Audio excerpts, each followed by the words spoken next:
that because, you know, I this think is... so. I was thinking the Dark Crystal, but you know. I mean, I can I was thinking also we just talk make about the Dark noises. Crystal. I'm 'Cause with you, listen- man. listen- I'm here to Yeah. boogity boogity. You know what I mean? There it is.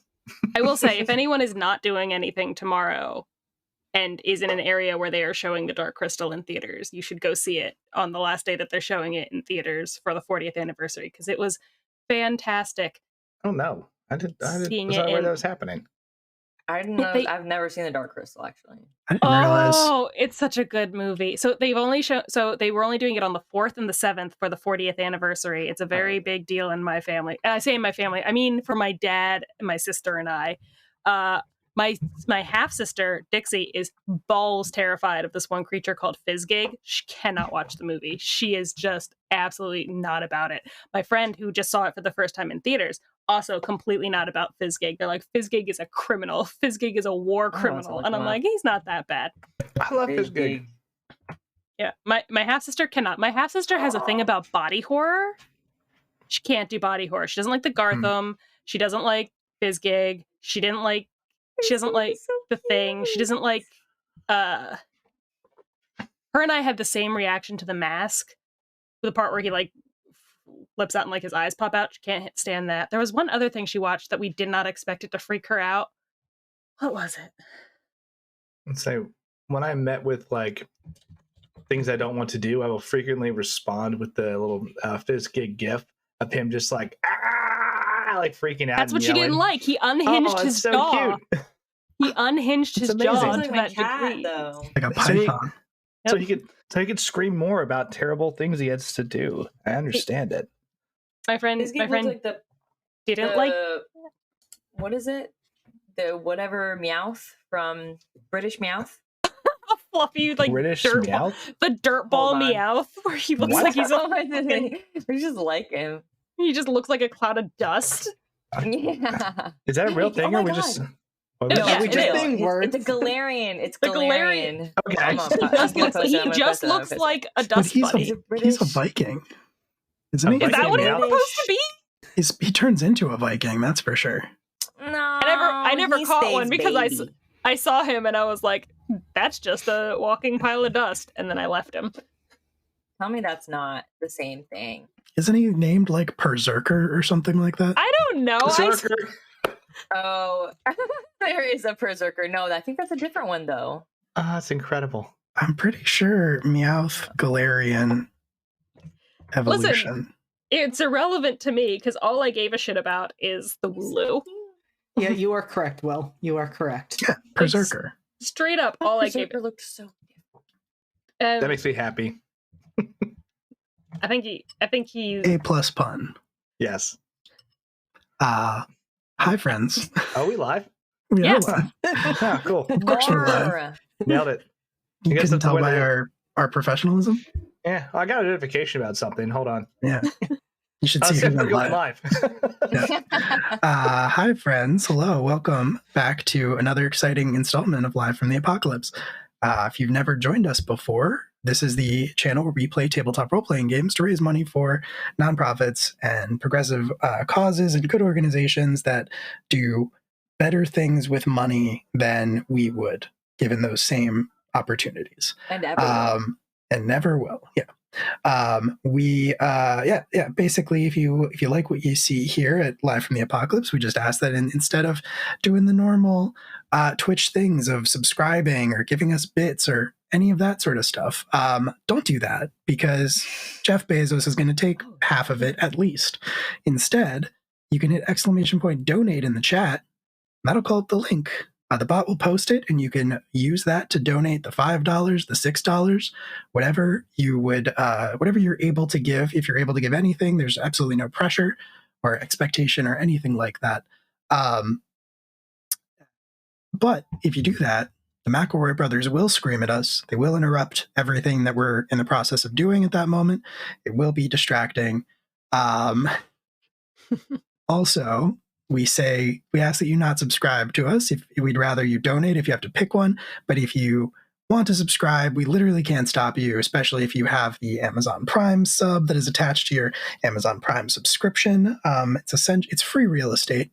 And if you want to throw that our way, please feel free. Gonna kill that dog.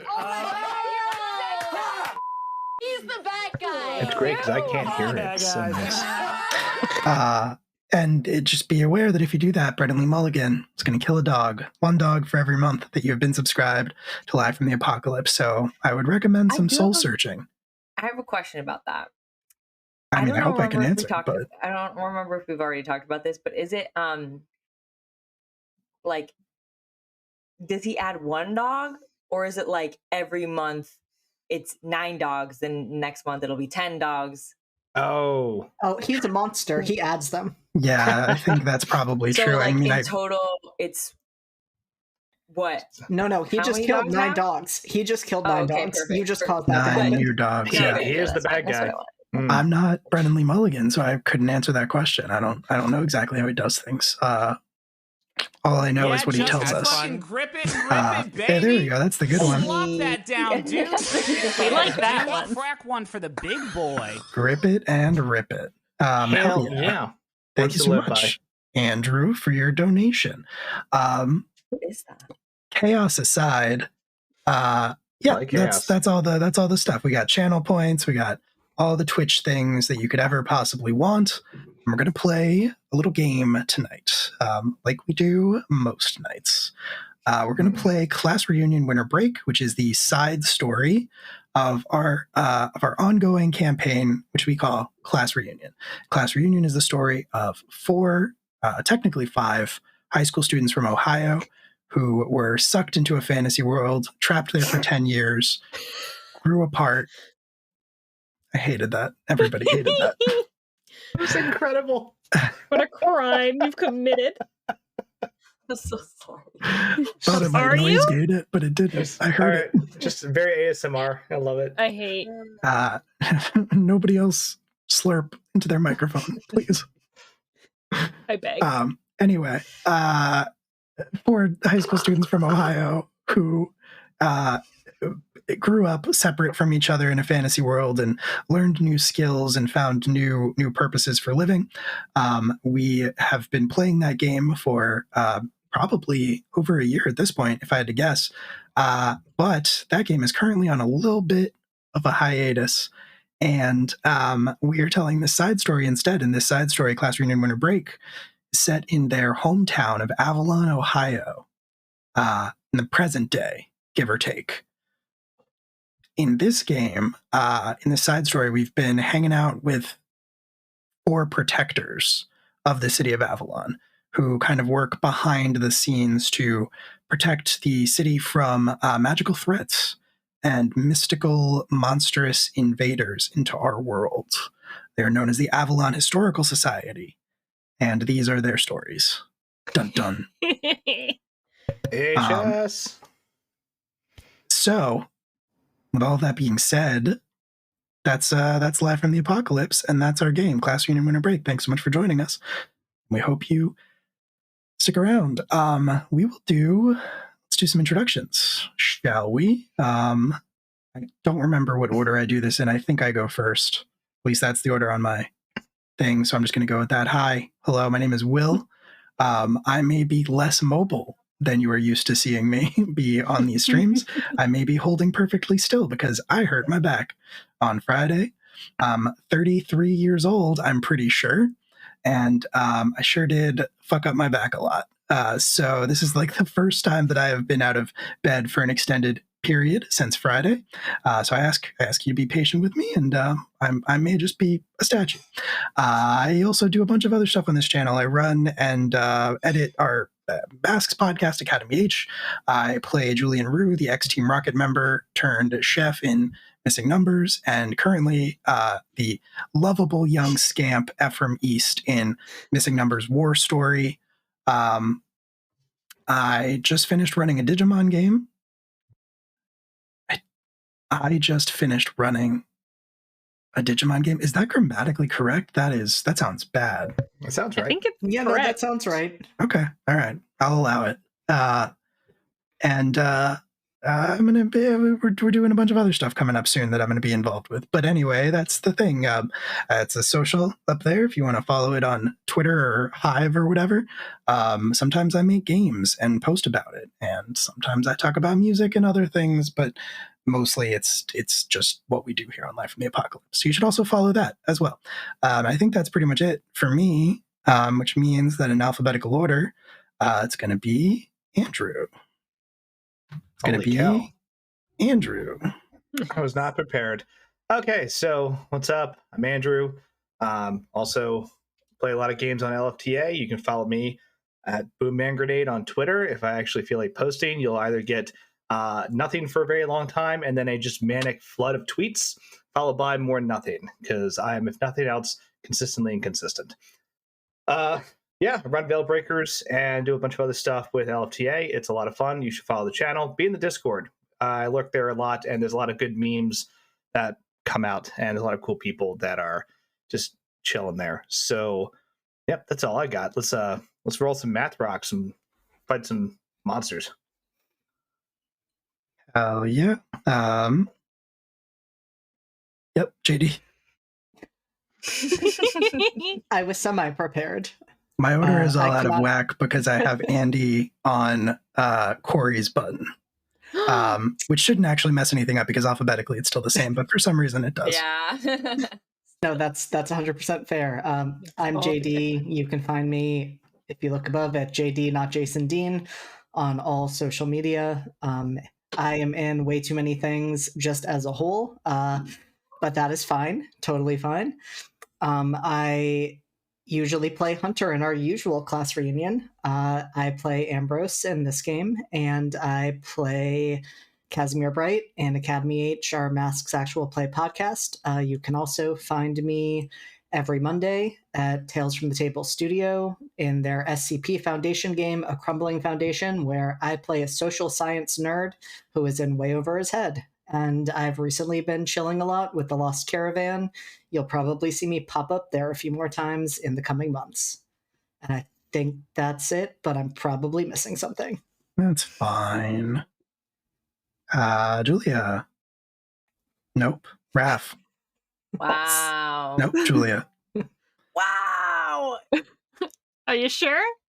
Yeah, I You sure? don't know why I don't have this laid out alphabetically, but All right. I was Whatever expecting like a wrestling entrance of like Corey just coming in, like, oh my god, it's Corey. maybe for the reunion. No. Hi, I'm Julia. I'm the local Delaware cryptid. You can find me at HexWhat on all social media. I play Hazel Petrovich in this game. I play Kelly Violet in the usual run of Class Reunion, and I'm also in Academy H as Lyra. So I'm mostly in the Discord, so definitely join that. That's where I spend the majority of my time. That's all I got for you today. And Corey. What's up, everybody? I'm Corey. Flawless impression. No. Flawless Thank Corey you. impression. Yeah, that's exactly. Wait, I need like the mustache, Yeah. and then I'm good. No, what's up? I'm Raph. I play Ingrid Garcia here, and I also play Max Miller in the other Class Reunion game. And did you know that the average star is between 1 and 10 billion years old? Thank you very much. That's crazy. Thank you. Are you where do you It's fall not on that crazy, it's spectrum? science. Because Huh? you're a star. Oh. Hopefully I'm a small star because I'll live longer. It's true. That's another fact. Are they always star facts? Have I not picked up on that? I knew you did facts. I don't know if I ever made the connection that they were all star facts before. They have been since I joined. Okay. All right. I think That's Raph's pretty only cool. been doing them since you joined, so there you Yeah. go. Yeah. Oh, cool. Star Yeah. facts. Yeah. Do a barrel level. roll, am I right? Great. All right. Well, with all On that of note. that, Excellent. On that note, we will pick up our game, our D&D urban fantasy game. That's fair. That's deserved. So I think where we're going to start is with Ingrid and Valentine, and we'll probably rewind the clock just a little bit here. I think you would have all noticed, the two of you, when you showed up for work, would have noticed that Ambrose was a little out of sorts, a little on edge, maybe a little out of it, kind of hard to tell, but you would have been pretty quickly pulled away from that by your normal responsibilities. And Ingrid, I think in particular, you would have received a call. Yes. A 1 a.m. Snapchat text. Not quite. No, this was very much just a business hours communication, but I think it would have probably come from a private number. Yeah, I still would have answered it. Mm-hmm. And I don't know. Well, I don't know if it matters. I think private number in the sense of I'm sure that Ingrid has like a flip phone, and the only people that she has in her contacts are like everyone here and maybe like a couple of people she's met on like the road. That's it. That makes sense. So private number doesn't really mean much to you, but no, most people are private numbers to me. So. Well, that's fine then. It just makes more sense that you would pick up. And I think you would probably recognize the voice on the other end. We'll say, where would you be at this point? Because if you're attending to your responsibilities, the first thing I would say, maybe you might be in the backyard where the henge is. Yeah. Definitely I'd be, inspecting it, trying to see if there's any differences, trying to see if maybe RIP, maybe there's scratches, any sort of out of the ordinary sort of situations. And then, my casual weeding. Honestly, I probably turn into a goat every morning and chew away the weeds. And any sort of extra, Amazing. Breakfast is done in there. So yeah, no, absolutely. You're full after that. It's just economical. So I think we'll say that you were probably in your goat form chewing the grass, and because you're with your magic, everything on your person kind of melds into you. I think you would have heard your phone ringing like from inside of your goat tummy. I don't like that. I am because I'm not in public, I definitely think I would comfortably turn into like a star goat. So yeah. Almost like there's stars inside of me floating around. And I think one of the stars would just like brighten up and like start vibrating. Yeah, I like that a lot. Cool. I'm like, meh, and then I turn back into Ingrid. Cool. And then, you can answer your phone, and you'd recognize the voice on the other end of the line pretty immediately, I think. And it is a woman's voice. It has a very distinct accent to it, and so you'd hear. Listen, I'm not buying anything. Sorry. No, I apologize. I'm trying to reach Miss Garcia, Ingrid Garcia. This is she. Ingrid, hello. It's Irene. Irene Briggs. We met the other morning. Right. Miss Briggs, so nice to hear from you. Have you decided you're going to come visit our little abode? I wanted to speak with you about that, actually. I'm sure that you've noticed that with the relocation and everything that we've been working to set up, I've not yet been able to get away and come see your is a What was it? Historical Society? Yep, you remembered. Yeah, that's it. And I'm assuming with you're busy smelling perfumes and trying out colors. You're busy. That's fine. That's fine. That's fine. That's fine. So why are you calling? Well, I wanted to apologize for not making it over there yet, and I wanted to extend an invitation, perhaps in lieu of the visit that I've not yet made. You may recall some of the circumstances under which we met last time. I was in the middle of negotiating a business venture, acquiring some land for our new headquarters to expand. Right. Sure. Well, that has been approved, and so to celebrate, congratulations. thank you very much. It means a great deal to me.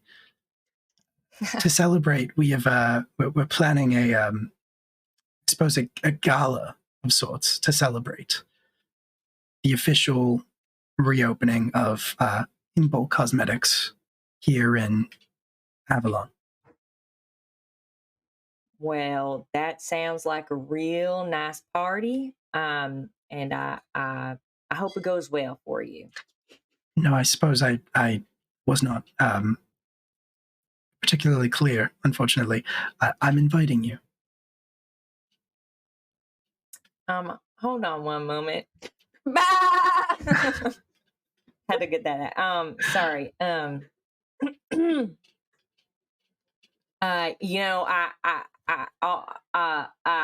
I'll say is, thank you. That's really kind of you.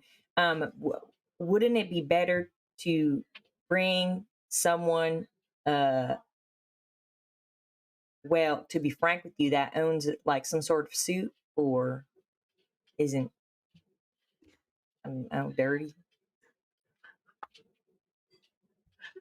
I'm inviting you as my guest, and so whatever it is that however you choose to attire yourself before you come, I'm sure you will look more than presentable.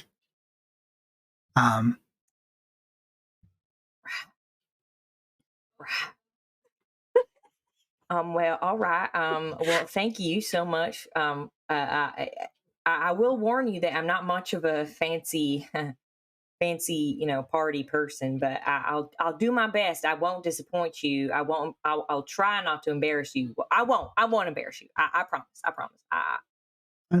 I'm not concerned about that, but if you'd like, I could have something sent over for you. Like a snack? Like I sent like what? Perhaps like a garment of your choosing. Oh, I mean, A dress, a suit, whatever you might be more comfortable in. Right. I suppose that will be all right.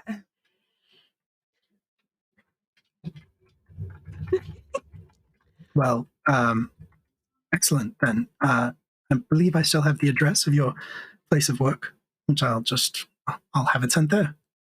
Perfect. That's great. Very well then. You are a sick son of a. Gonna kill that Hey, dog. thank you so much for subscribing. But sorry about the dogs. I'm all the bad guys. Shame. Incredible. Thanks, Pookies. Thanks, Pookie. Thanks, Pookie. Wish I had a wrestling theme queued. Cool. So yeah, I think after that she will say, "Well, that's wonderful." And I just wanted to say, Ingrid, if that's not too familiar, I am Not at all. looking forward to it. I am as well. And Ingrid is it sounds mighty fine in your accent, so It's all right if you want to call me that. It's fine. Wonderful. Well, thank you again, Irene. Sounds quite nice when you say it as well. I must attend to some matters now, but I will Of have something course. sent over for you. Right. Thank you so much. And then Goodbye. you- Can I hang up? Yeah. She will hang up as well. Oh, Incredible. No notes. stunning. So yeah, I mean, then you are left in the aftermath of that, and you can finish trimming the weeds or whatever you need to do. I think I unconsciously turn into like a bee and start like just zooming around the flowers and like collecting nectar and like just going around. To doing bee things. Just doing bee things, you know. I'm buzzing. You know what I mean? I get it. Very sweet. It's very cute. Cool. So yeah, you're kind of zooming around the backyard and getting things all in a row. You have a few more things to attend to. I think like maybe 30 minutes or an hour or so later, Valentine, what have you have things that you have to attend to in the morning at work. Where might you be? I think Valentine spent a good deal of the morning kind of like picking up the disaster that was the gift shop after the last encounter, and like all the people just grabbing stuff off the racks. And I think like once he's done with that, he goes out back to the SUV that's been towed there that he's been repairing, and starts kind of putting the finishing touches of repair on that. And he's definitely not doing it old school. He's got tools, but he's using magic because it is honestly just way cheaper and faster to repair this thing. As much as he would like the ritual of analog, it's got to get done and get out of here. And with the state that it is in, you wouldn't need magic because Irene was not exaggerating. The car is certainly totaled. And if you did not have access to means beyond mortal capabilities, it'd be a total loss. You are a sick son of a. They're just, Kill that dog. God, so many It's a dogs. pile of them. It's like 26. Jesus. Terrible. Bad Thank you. Sorry. It's okay. How dare you? But yeah, I think he's at the point where like he's finished casting like his 17,000 mending, and it's just like just slams the hood of the car like closed, and is like, okay. Grabs the keys and like puts them in the ignition to see if it like actually turns over and starts. It starts. It sputters a few times, and it almost turns over, but then like it turns over for a split second, and then it dies. And there's just nothing left for it. You're pretty sure that for now, at least, with what you have on you, this is about as good as it's going to get. Although there might be something like around the workshop that you could use. Okay, yeah, I think Valentine started like ponder that, and I was like, okay, I'm going to check the workshop. Dimitri, check the timing belt. And you hear like a little doo doo doo doo out from underneath the SUV, and he starts walking off inside. Perfect. Yeah, there's like sparks start to like fly out from beneath the SUV. Well done. And as you make your way towards the front of the house to get to the workshop, you would hear a knock at the front door. Since it is your job as the doorman to answer it. Yeah. Yeah. There is somebody on the other side wearing like a delivery driver's uniform, like just sort of, khakis. And they have a garment bag held up in one hand that has a gold seal on like the right breast of the bag itself. And they look down and they say, looking for a Ingrid Garcia? Oh, I mean, they kind of like look around real quick. I don't know if I see Ingrid and buzzing around. So I'm just like, she's here. I can sign for it. All right, that's perfectly fine. And they would hold out like the little electronic pad for you to sign. And I think behind you, as you're doing that, you hear the sort of like arrhythmic steps of Arthur coming down the stairs of your boss. Yeah. And have a good day. They tip their head to you and pass you the bag, and you close the door and they move on. And Arthur, as he reaches the bottom of the stairs, looks sort of quizzically at the bag in your hand and says, what is that? I do not know. I kind of like shake it a little bit, just kind of like listen to what's in it, and then like hangs up on the coat rack and is like, coat maybe? This is for Ingrid. Well, that's odd. I'll say that I've never really known them to have anything delivered here, much less a expensive piece of clothing. Have you seen Ingrid around? It's been a few hours. I believe I saw them attending to the weeds in the backyard somewhat earlier, but that was some time ago. Okay. I'll let them know that there's a package. I will accompany you. As a matter of fact, I can let them know I had something that I wanted to discuss with them anyway. Oh, more business? Okay. I'll go and find them. And Arthur Tully will step out through the house with the help of his cane and onto the back porch. And then once he's out there, I'll kind of look around, and not seeing Ingrid immediately, will sort of call out and say, Ingrid, are you here? I think Ingrid just kind of like Arthur sees like a little starlight bee and then just like anamorphs into Ingrid. But I think I think Ingrid's hair is like full of pollen. And she's just kind of like, yes, sorry. Got a little carried away with my duties today. Not a problem. There was a delivery for you. He holds up the bag.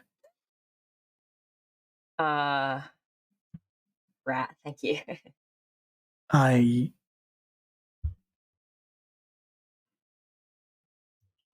Is this does this have something to do with the mission from a few days ago? I recognize the logo. Well, Irene invited me to a little gala. I see. And I'm assuming you plan to attend. I mean, can't say no, right? Well, that would be rude. But I, for business purposes, since she can't come visit the house, I thought, of course, I'll go to this gala and investigate and see what's the deal with Irene, Miss Briggs, and what's going on there. You know what I mean? Yes, no, I think that is well in order. I think it's a good plan. It would help to know more about her and what exactly her purpose is here in Avalon. You've mentioned that she is somehow involved in, well, our world. Right. She definitely knows something of magic. If it's not asking too much, I think this would be an excellent opportunity to look into it a bit more. And I think perhaps, why don't you take Valentine with you? Just for protection, in case anything were to happen. I do like a good party. Have you ever been to a gala before, Valentine? No, but I've been to concerts. Similar? It's the same thing, right? I've never been to one either, and honestly, is it like outside? Is it like what do you do? I think we act fancy and drink. Yes, there will probably be hors d'oeuvres. There will probably be cocktails. It's a social function. Right. Hmm. A lot of people. I would imagine so. Okay, yeah, Valentine, you should come along, honestly. That would probably be helpful for Excellent. espionage reasons and none other. Well, I have a different assignment that I'd like to mention to Ambrose and Hazel. So I'll leave you to your logistics and your finery. And I am eager to read your report about the gala. Yes, sir.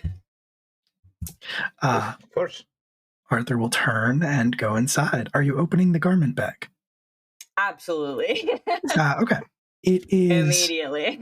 whatever's inside of it, and I will leave it up to you, is basically like exactly the type of like pseudo fashionable like pseudo formal wear that Ingrid would wear if given an option.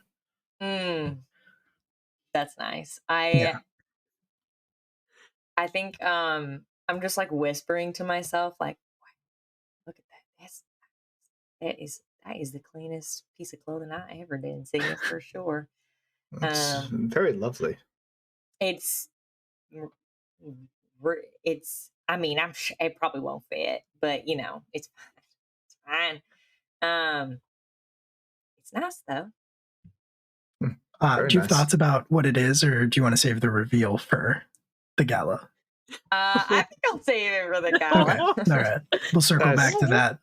Valentine will probably also want to think about what he might wear to a Valentine gala. 100%. Yeah, looks at the cool new outfit and like looks down at his like jeans, black t-shirt, and like kind of like rolled up sleeved like coat that he has, and is like, I'm going to need to find something to match that, or at least that level of.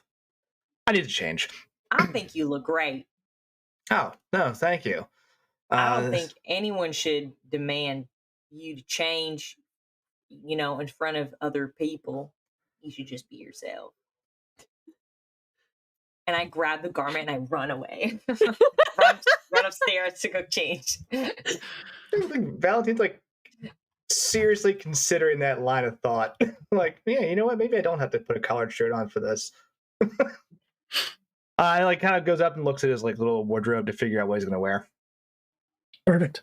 And with that, we're going to cut away from Wick House and into the sewers underneath Avalon. And in particular, one stretch of the sewers that is lit really only by the shaky beams from a pair of flashlights, and where Hazel and Ambrose were just walking when you heard a scrabbling noise. When you went to examine it further, you found a little alcove in the wall. As you examined the alcove, a swarm of rats, sizable rats, but with the tops of their heads exposed, so you can see their brains, leaping at you.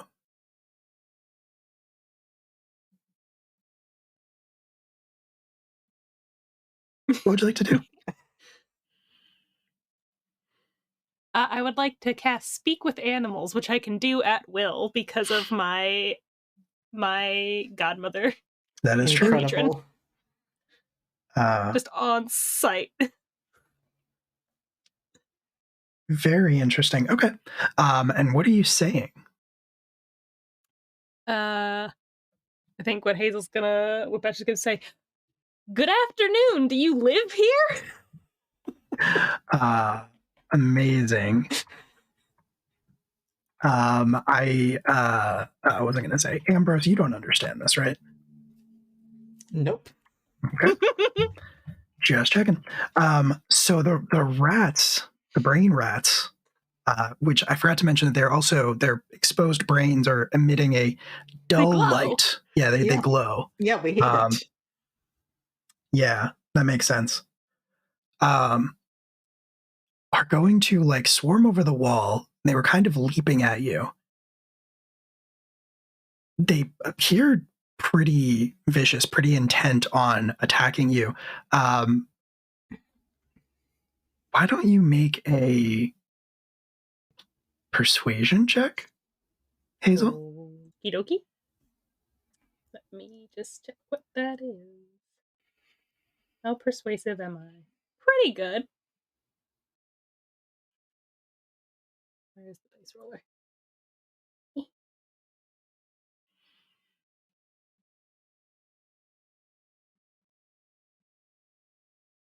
Did it do it?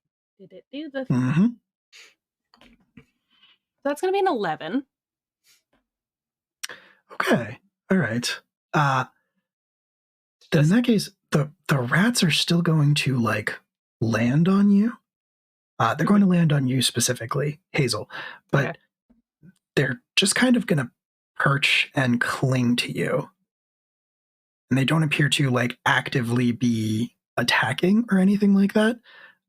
But you would both hear a chorus of voices in your heads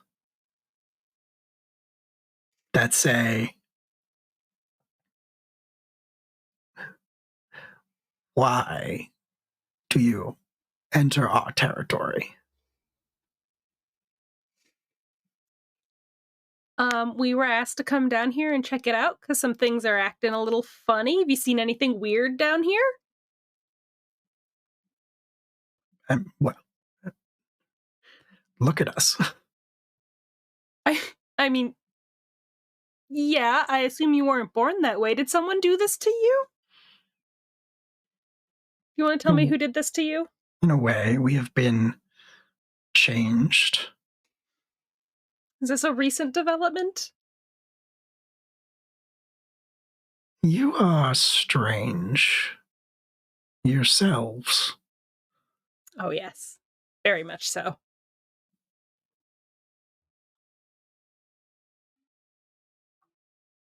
Would you like a riddle?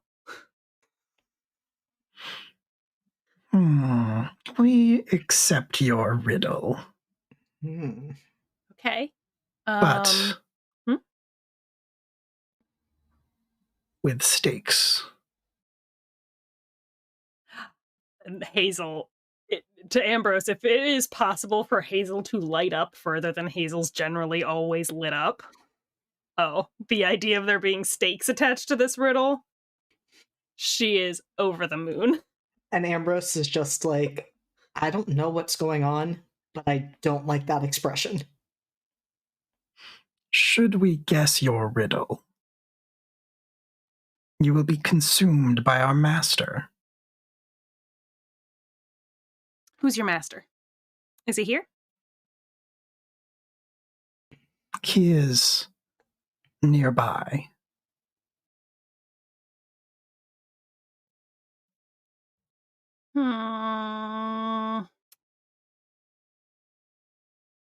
If we do not guess your riddle, you may name your terms. Okay, but if you get the riddle right, then you only get to eat me. You don't get to eat my friend. This is fair. And Hazel like half turns because she still got some of the rats, and she turns and she goes to Ambrose. And she's like, I don't know what that means. You don't know what a thumbs up means. Hazel, in this context, I don't know what this means.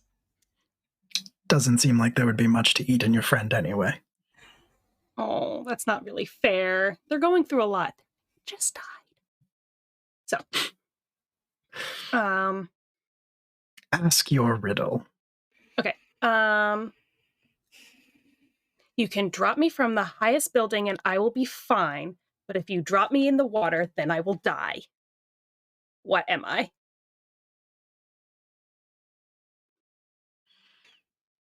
Interesting. All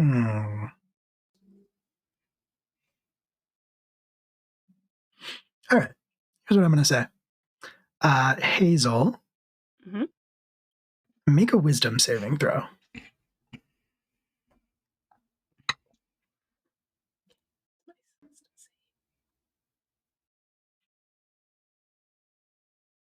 Okay, okay.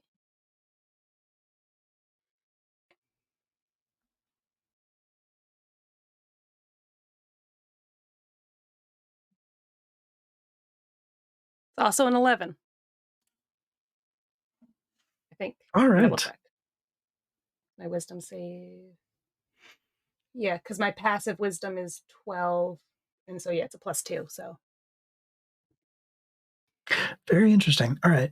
What is the answer? paper. Okay. I think you. Does my spider help me at all? That's a good point. Almost without hesitation, you feel this sort of strange, almost itching sensation, and then barely a few seconds pass before the swarm collectively answers, paper. The answer is paper. But I will say that you get maybe a quick flash of warning from your passenger, your sidekick, like just an alarm bell, basically. And Hazel will frown for a minute and she'll go, "Did you cheat? No, of course not. Did you just itch my brain?" No. Are you lying to me? Do you want to roll an insight check on these rats? Sure.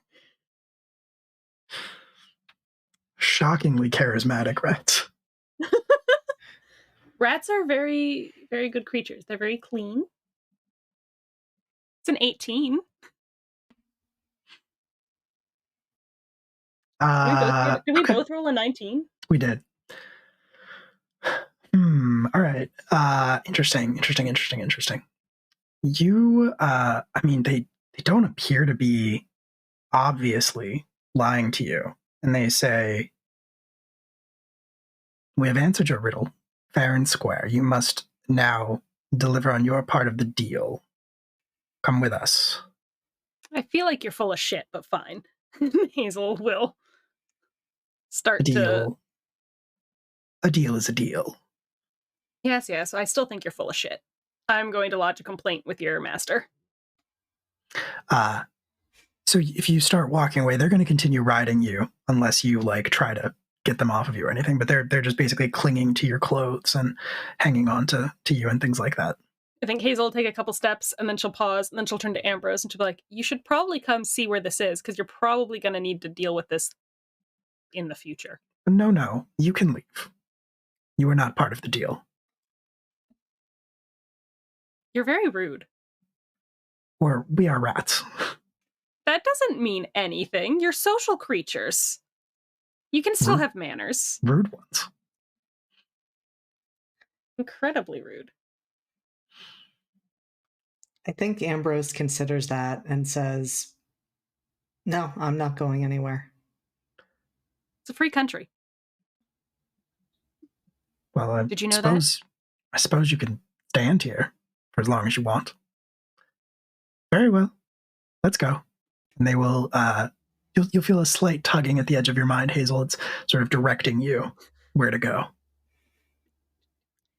And then she's gonna walk. She's like, I can literally feel you itching my brain right now. You are so full of shit. I am lodging a complaint with your master. No, but we didn't do it for the riddle. Just now to give you directions. Yeah, no, okay. Liar. You know, that kind of makes it void. We would never cheat. I could make you do 2 more riddles, since you cheated.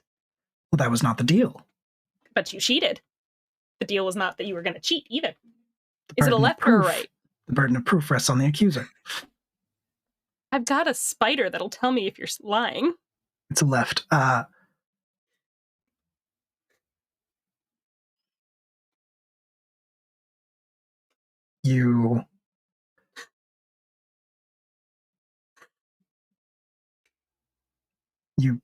You have a dream weaver? Little spider, cute, kind of clear, doesn't like living inside of cats. Yeah. Mm-mm. You feel a surge of like disappointment and frustration from the swarm. And they leap down off of your shoulders and your clothes, and they say, we are altering the deal. We did cheat. You're free to go. We're free to name our terms. And I still want to meet your master. I just don't want to be eaten by your master. No. There's no reason for us to bring you to the master. You are spoken for. I have camp snacks. I can still feed the master with something else. What are camp snacks? Are they brains? No, they're like beef jerky. The master will not eat them. The master eats brains. Oh. Did the master do this to you? Oh, yes. Why? The master elevated us. And where's the master from? Far, far away.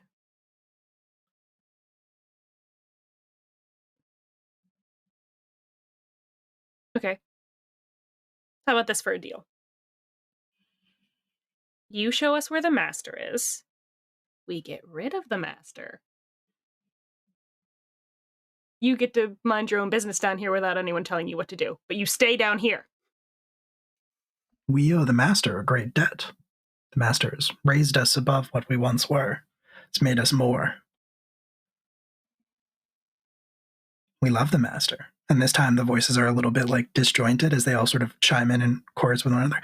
We love the master. We love the master. We love the master. We love the master.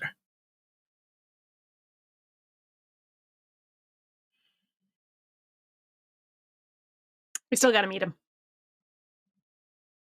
Mm-hmm. I just want to talk. Does your friend have a dream weaver?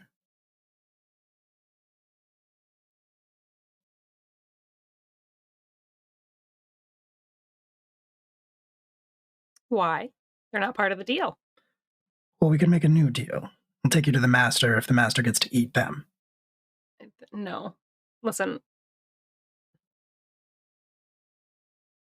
We're not going to agree to those terms. Eating brains is not ethical in this country.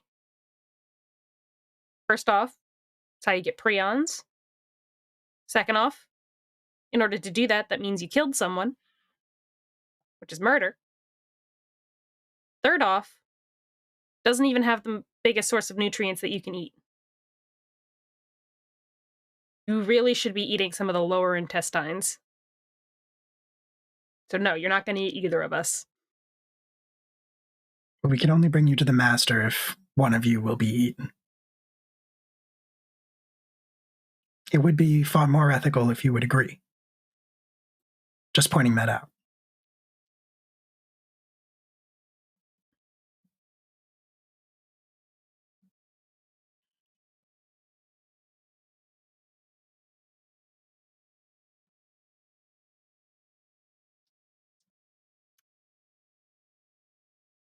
Does it have to be human brains? Because I can go to the butcher shop and you can get cow brains and a cow heart. Have you ever eaten a heart? This is a waste of time. Listen, we came down here to find out what the problem is. If you and the master are the problem, we gotta find out. That's our job. It's literally what we're paid to do. So you are here to meddle. Depends. Depends what we find.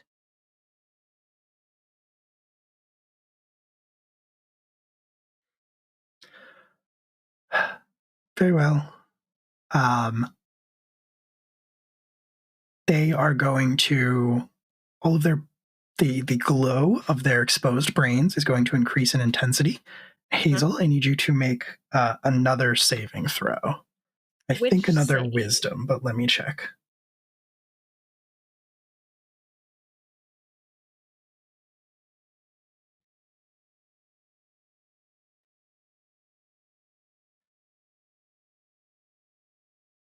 It is wisdom. Can I use the advantage from that donation we got today? You can, if you'd like to. Yeah.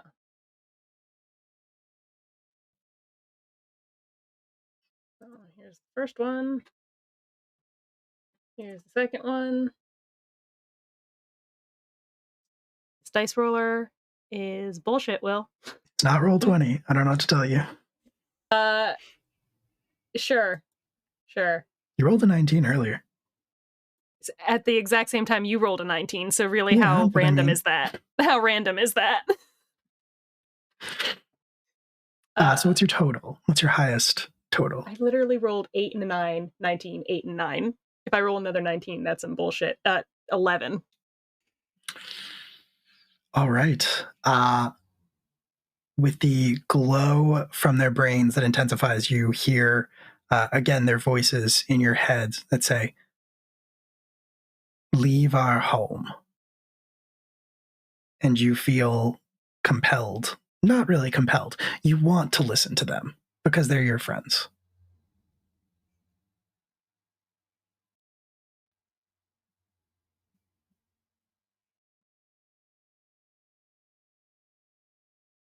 But do I actually leave? You want to. I will say yes. I will say that you turn and you start walking back the way you came. Ambrose, you don't feel that effect. It's up to you if you want to follow Hazel or try to intervene in some way or whatever you want to do.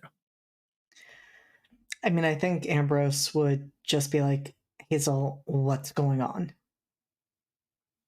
Oh, the rats are using magic. That tracks. Are we Uh, leaving? You don't have to. I apparently do. Because I won't let them feed your brain to their master. Well, that's fucked up. Yeah, a little bit.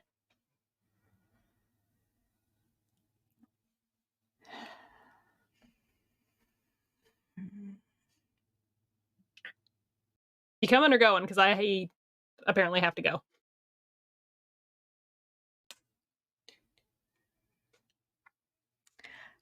I am making decisions. That is what I am doing. Mm-hmm. It's the name of the game. Definitely telling Choices. Arthur about this.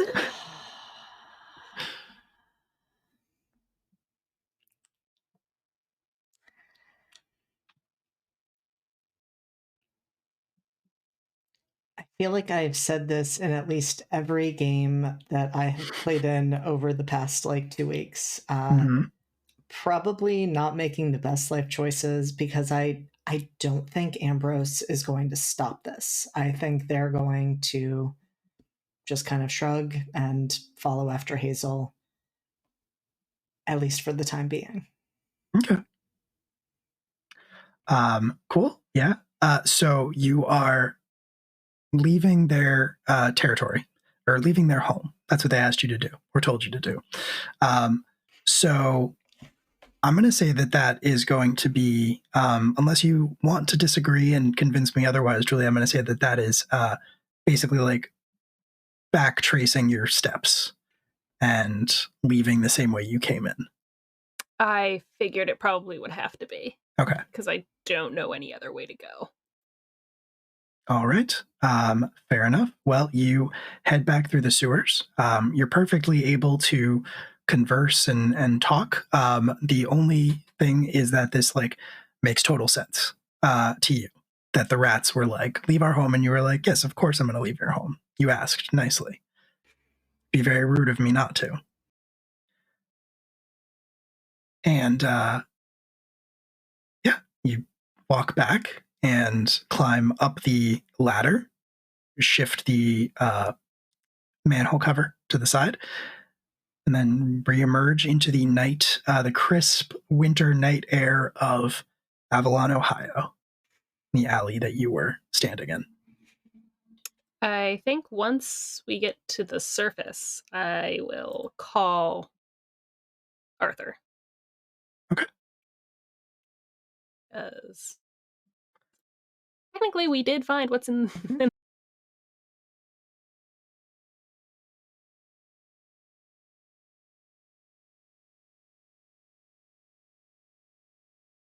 You did find some stuff out. we found some Absolutely. rats. I'm going to say that as you reach for your phone to call Arthur, it starts ringing. Ooh, fun spooky time. Hello. And it is Arthur on the other line. Arthur Tully says, Hazel, there you are. Thank goodness. Is everything all right? Yeah, so we found some rats with their brains exposed in the sewers. They were gonna take us to their master until they realized that we wouldn't let them eat either of our brains, and then they used magic to politely ask us to leave, so we did. So they're still in the sewers, but we know about them now. They're psychics.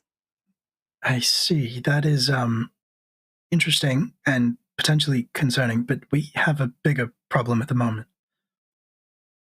Yeah, I think that's probably true because they don't seem inclined to leave the sewers, and so as long as we don't let anyone go down there, I don't think they'll probably starve themselves out pretty soon, or they'll eat each other as rats are wont to do. If they're not willing to leave the sewer, then that's good news, but that's not the problem that I'm referring to. Something is happening across the city. Across the city as in physically across the city, or across the city as in all over the city? Both. Oh, okay. Everything that I can see on the workshop ceiling, every pocket of activity, no matter how powerful it is, it all seems to be moving.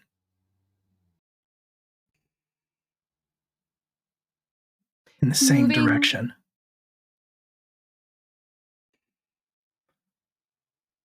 Moving like maybe going to a social gathering? It would appear so. Hmm.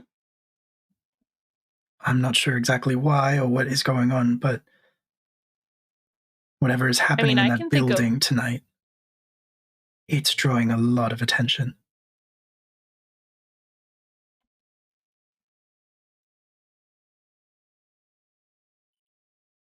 Okay, we'll crash it. Anything else? Are you coming? Do we need to go pick you up? I'm going to see what I can do from here. I'm going to see what my magic can reveal, if I can figure anything out about what exactly is happening or what is about to happen. If I find anything, I'll let you know. Good thing I brought the book today, isn't it? Try to find Ingrid and Valentine. I'm not able to get a hold of them. Please let them know what's happening. You got it, boss. Stay safe. Watch each other's backs. We will, I promise, Arthur. I promise. Okay. You are now standing outside of the sewer, probably smelling like said sewer more than a little bit. And you are basically in an alley directly across the street from where you can see the Impulse Cosmetics skyscraper, which has a largely vacant lot next to it. There's a high green chain link fence wrapped around the outside. It's a chain link fence, but it has that sort of green plastic over the front of it. So you can't actually see what's inside of it, but you are familiar enough with the city to know that is there's usually a large homeless encampment in that lot, sort of a shanty town or a tent city. What are the two of you going to do? I think first what Hazel does is after she hangs up, she does, just as a test, sends out a text message to the other two just to see if maybe they just are not getting any of the messages or maybe they just weren't answering Arthur because it's Arthur. And then she will look over at Ambrose and be like, so according to the map, the party is attracting every one of the known magical entities that we kind of keep a generalized eye on. So we probably should go over there and check it out. Especially because Arthur can't get a hold of the others. So either everyone is going to Imbulk Cosmetics to try to curb stomp that woman again, a second time, or they're all going because she's hosting some kind of huge magical blowout that she did not get a permit for. So Either way sounds bad. yeah, probably bad. So I'm gonna go see if we have anything in the car we can change into, and then we're gonna go over there. Can you do me a favor real quick? Yeah. And she points at where the shantytown usually is. Can you see if anyone's home? Yeah, I can do that. All right. Okay. Cool. So you're crossing the street, Ambrose, and heading over towards the fence area. Very cool. If you find a gap in the fence where the plastic sheets separate and you look on the other side, you can see that the lot has basically been cleared out. It's empty.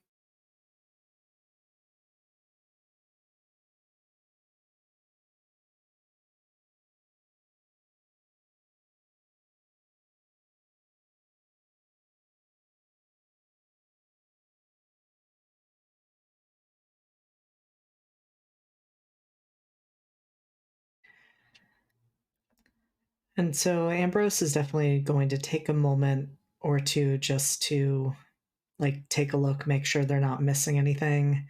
I'm also going to say that they're going to take this opportunity to check their phone and see if there were any follow-up messages from Kira. You did get a few more text messages, it looks like, that you weren't able to receive because you didn't get any signal in the sewer.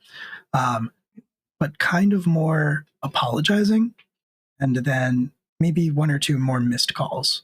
Yeah, Justin, fucking grip it and rip it, baby. Cool. Thank Slop you. that down, dude. Shit, yeah, So much dude. for the Crack donation. one for the big boy.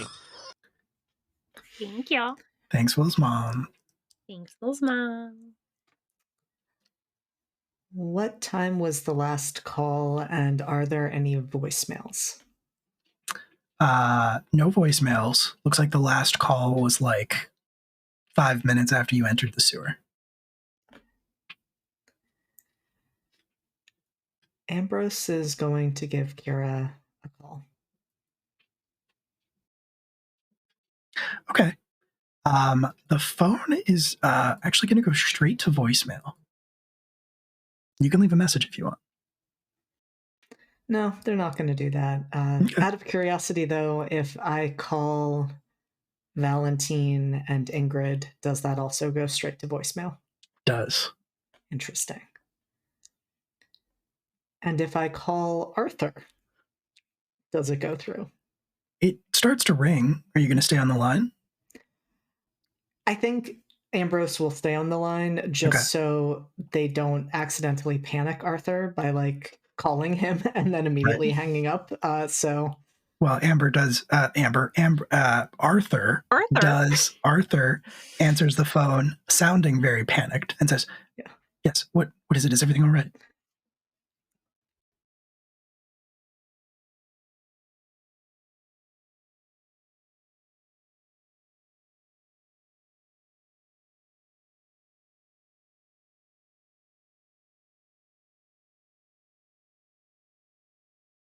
Something very delicate at the moment. Apologies. Go handle that. Just wanted to make sure we're alive. We'll keep you posted. Excellent. Thank you. And he'll hang up with a click. And Ambrose will rejoin Hazel. And as you prepare, you kind of look across the street to the entrance of the building. You can see a bunch of men in suits, clearly like a security detail of some kind, standing there. One of them is a clipboard. And periodically you see cars pulling up, people getting out. They're dressed very fancy and clearly have a lot of money. And they start making their way inside, where one of the gentlemen with the clipboard checks their name against the list and then lets them in. Which I Moving think past. means, Sorry, yes, go ahead, I was Ambrose. just going to say, I think Ambrose, like, when they return to Hazel, will just be like, so I've got a thought. Doesn't look like we're getting in through the front door. Maybe we join as catering. Solves our clothes problem and gets us inside. Yeah, sure. That's fine. We'll cut back to that. We're going to move past the men in the suits and into the entrance, the lobby of the Imbol Cosmetics building, which has been converted into the gala floor for the night. It is a very intricate hardwood floor, like reclaimed wood, very shiny, laid out in very specific patterns. Not just like plain floorboards, not just like a solid sheet of wood or anything like that. Very clearly has like a design to it. And there are tables set up periodically all around. In the center of the lobby, there is a large fountain that is shooting water into the air. And with there's a band playing, there's live music, sort of jazzy. There's a bar, open bar. Definitely some tables with hors d'oeuvres laid out and more people moving around dressed like caterers with carrying trays and offering people some of said hors d'oeuvres. And that is where we find Ingrid Garcia and Valentine Sedova standing, maybe somewhat uncomfortably among the high society of Avalon, Ohio. What is Ingrid wearing?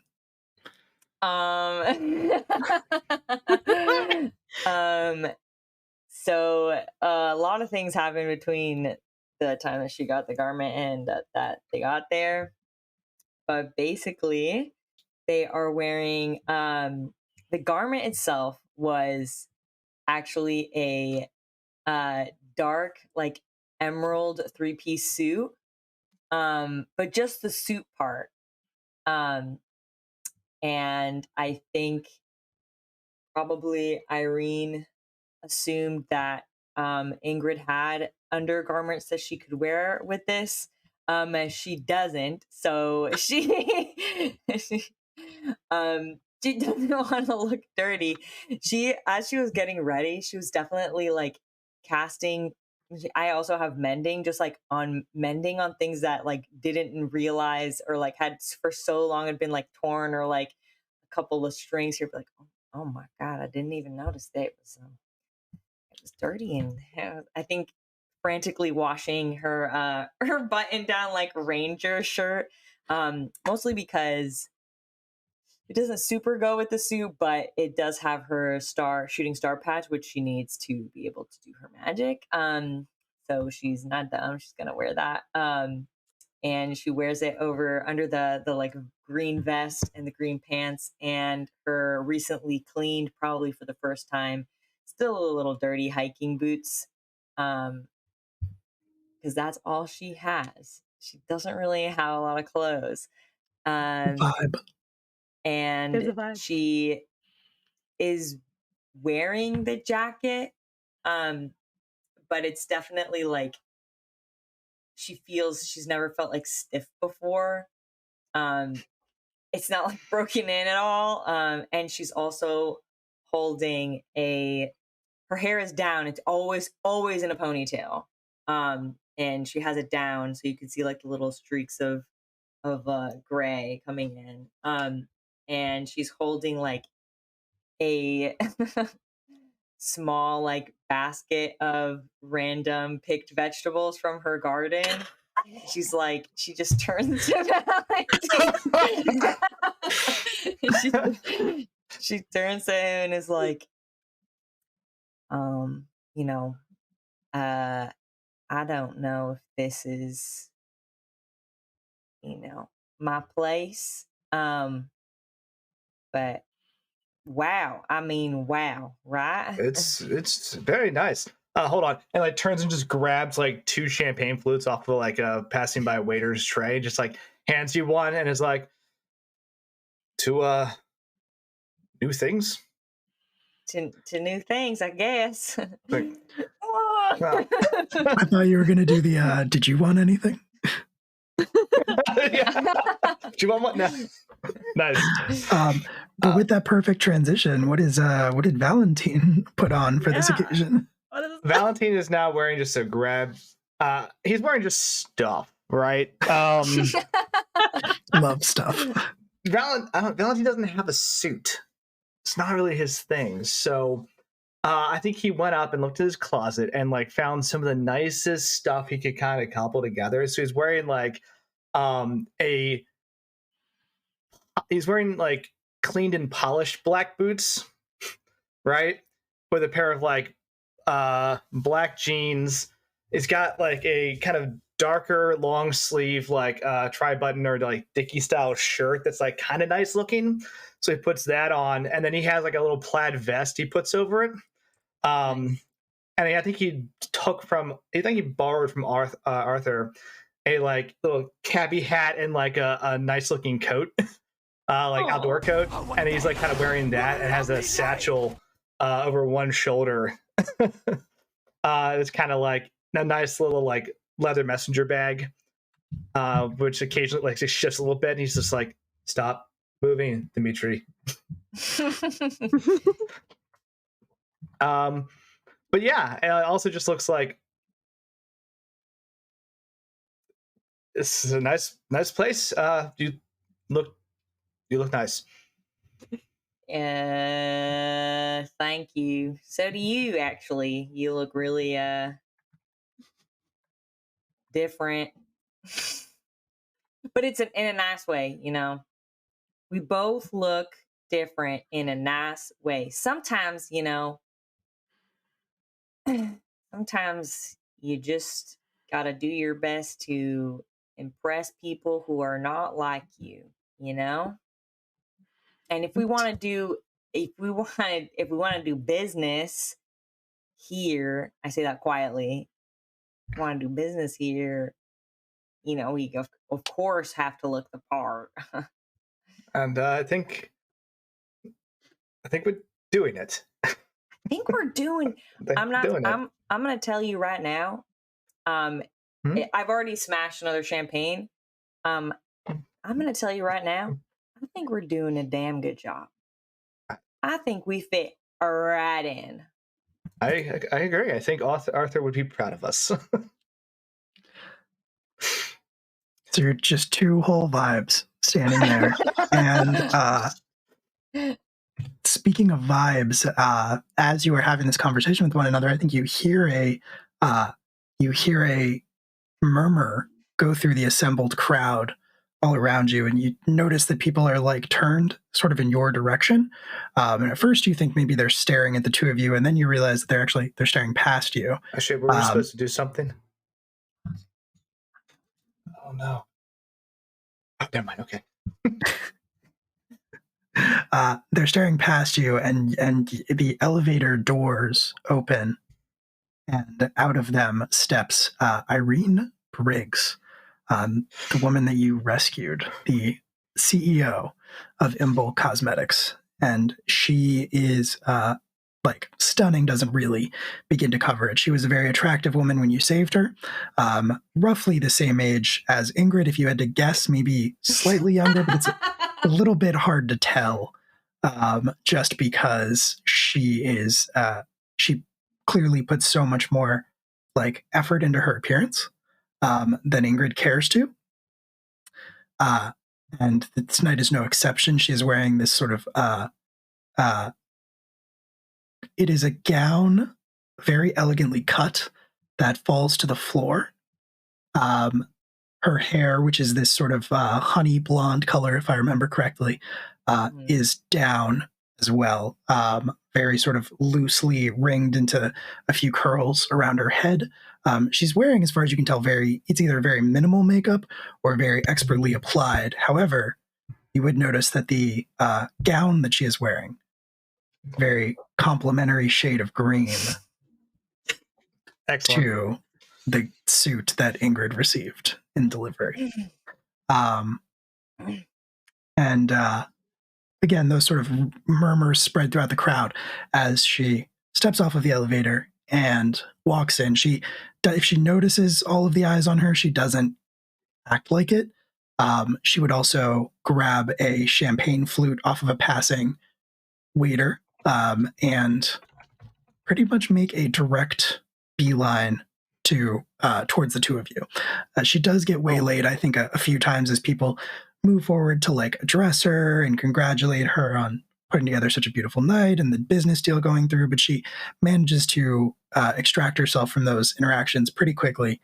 And before you know it, she is like standing right in front of you. And I think she looks down at the basket of produce that you've brought with you. And like her eyebrows go up slightly and she meets your eyes and she says, Ingrid, that is quite an eggplant. And on that note, I think we'll take a break. Rude. Take a break and rejoin our gala in progress after 10 minutes. So don't go anywhere. Stick around. We'll be back very shortly. In the meantime, we will leave you with the dulcet tones of some of our favorite independent musical artists. See you real soon. What is love? It's because I've told you once, I'll tell you again, Will. Only butterflies can love the love that creates. Okay. Wait, I'm sorry. How'd that go? It's from a book, Hope for the Flowers, which I made Will read in college, and one of the pages specifically states that only caterpillars can love the love, or only butterflies can love the love that creates when the one caterpillar is trying to convince the other caterpillar to leave the pillar of caterpillars. The caterpillar pillar. There's so much to unpack there. The pillar of caterpillars is in context, okay? I'm looking at it. This little caterpillar is not quite structurally sound. I'm sure I can find it. All right. Well, welcome back to our thinly veiled dating sim of a 5e game. Why can't we just play dating sim TTRPGs? Man, can't we all just sit around and pretend to date each other for 4 hours a week? I've got Monster Hearts somewhere. I was about to say, that's just Monster Hearts, guys. Yeah. We can do this very easily. Fair enough. That's true. Mm-hmm. Fuck this fantasy epic thing. We're just going to play Monster Hearts. I'm just trying to be spooky and date people. Mm-hmm. I'm ready to pretend kiss people. I'm here for it. Only pretend, though. Because it's gross. Because it's just gross. Joking. In the years post-COVID, kissing is gross. Honestly, there's a lot of things about like bodies and germs and things that I don't think any of us were as aware of as we should have been pre-COVID. And I don't want to speak for everybody, but I'll say that for myself pretty definitively. So valid. Cutting away from that fantastic one-liner from Ingrid, not Ingrid, sorry, Irene Briggs. into back to across the street to where you stashed your SUV in the alley. Hazel and Ambrose, you're trying to get in as caterers. Mm-hmm. Okay, all right. Very, very fair. I think what I will need is an investigation roll to try to like figure out the catering entrance and this whole situation. From one of us or both of us? I'll say from one of you, but if the other one wants to assist, you can have advantage.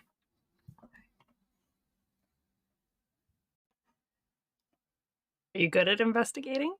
I'm not great. Do you want to assist me? I would, if you are better than I would happily assist. So I'll roll with advantage.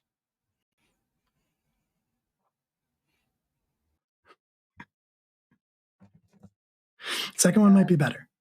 Second one might be better. It was better. It was better. So that's a 7 plus. Me in the eye. 3, so it's a 10. Okay, I've yet to break above an 11 today. Look, it's not roll 20. I listened to you. You said you hate roll 20. I said, great, we're not going to use roll 20 anymore. We're not using roll 20 anymore. I can only do so much. With a 10. No electronics are cursed to me. Look, there's only so much I can do. With an 11, you can absolutely locate the side entrance of the building where you can see like the white catering vans that are in the process of unloading full racks of food and then like loading empty racks of food.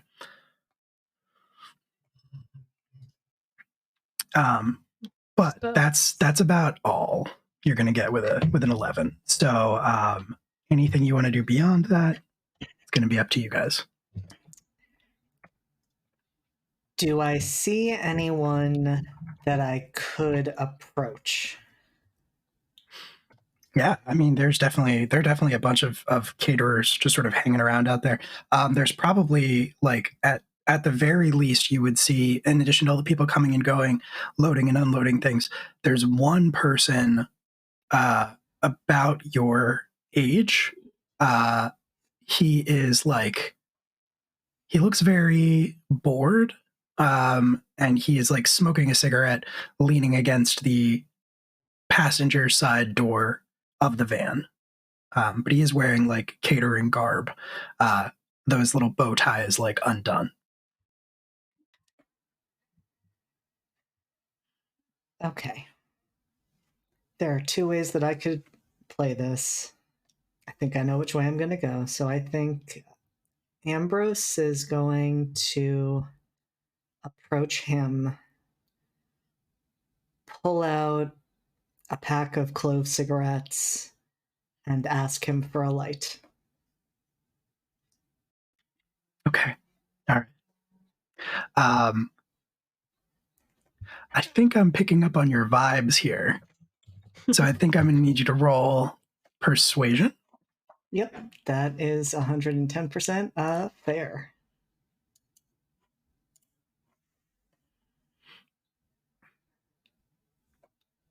Don't know if I want to give you advantage or disadvantage for the clove cigarettes, but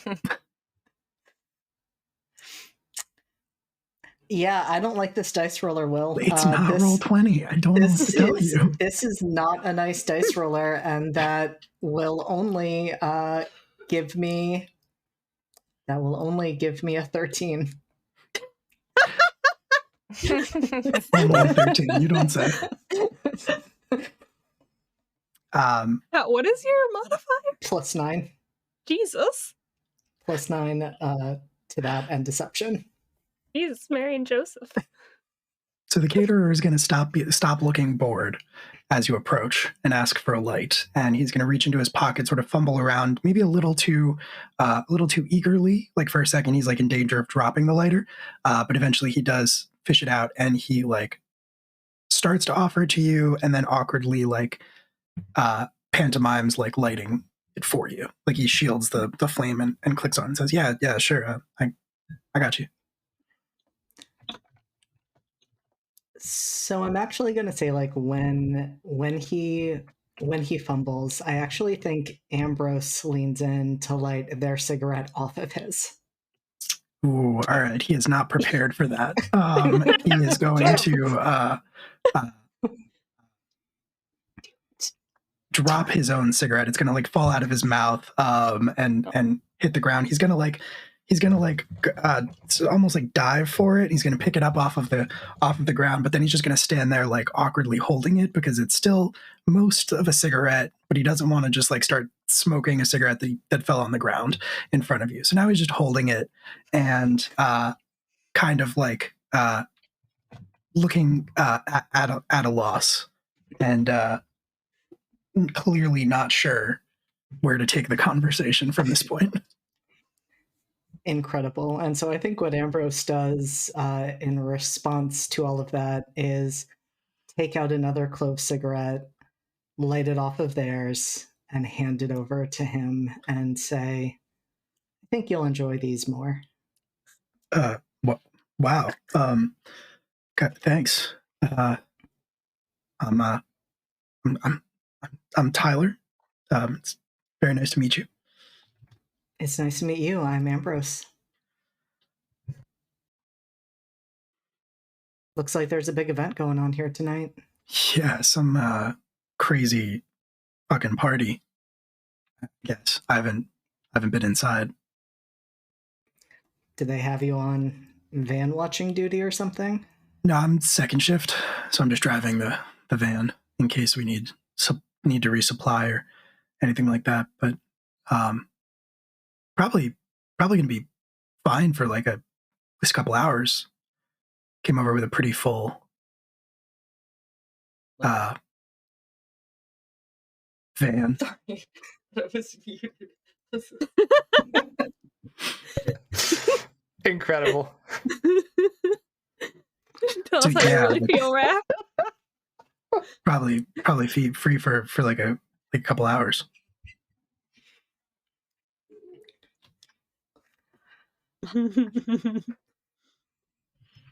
I'm giving you what you wanted. Oh no, I know you are. I know you are. I am good with this. Yeah, and Ambrose just smiles and says, "That's good. That's what I was hoping you'd say."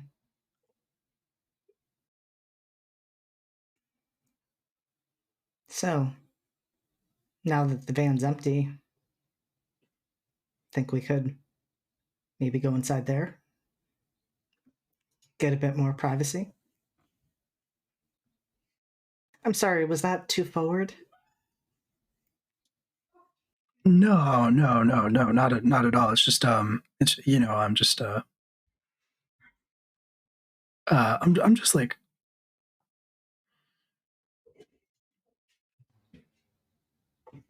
I'm just like very straight, and so like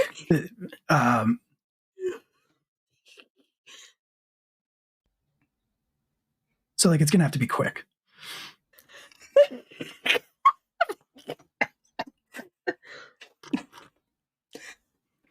Hazel's just like on the other like on the other side of the van, just like listening, just like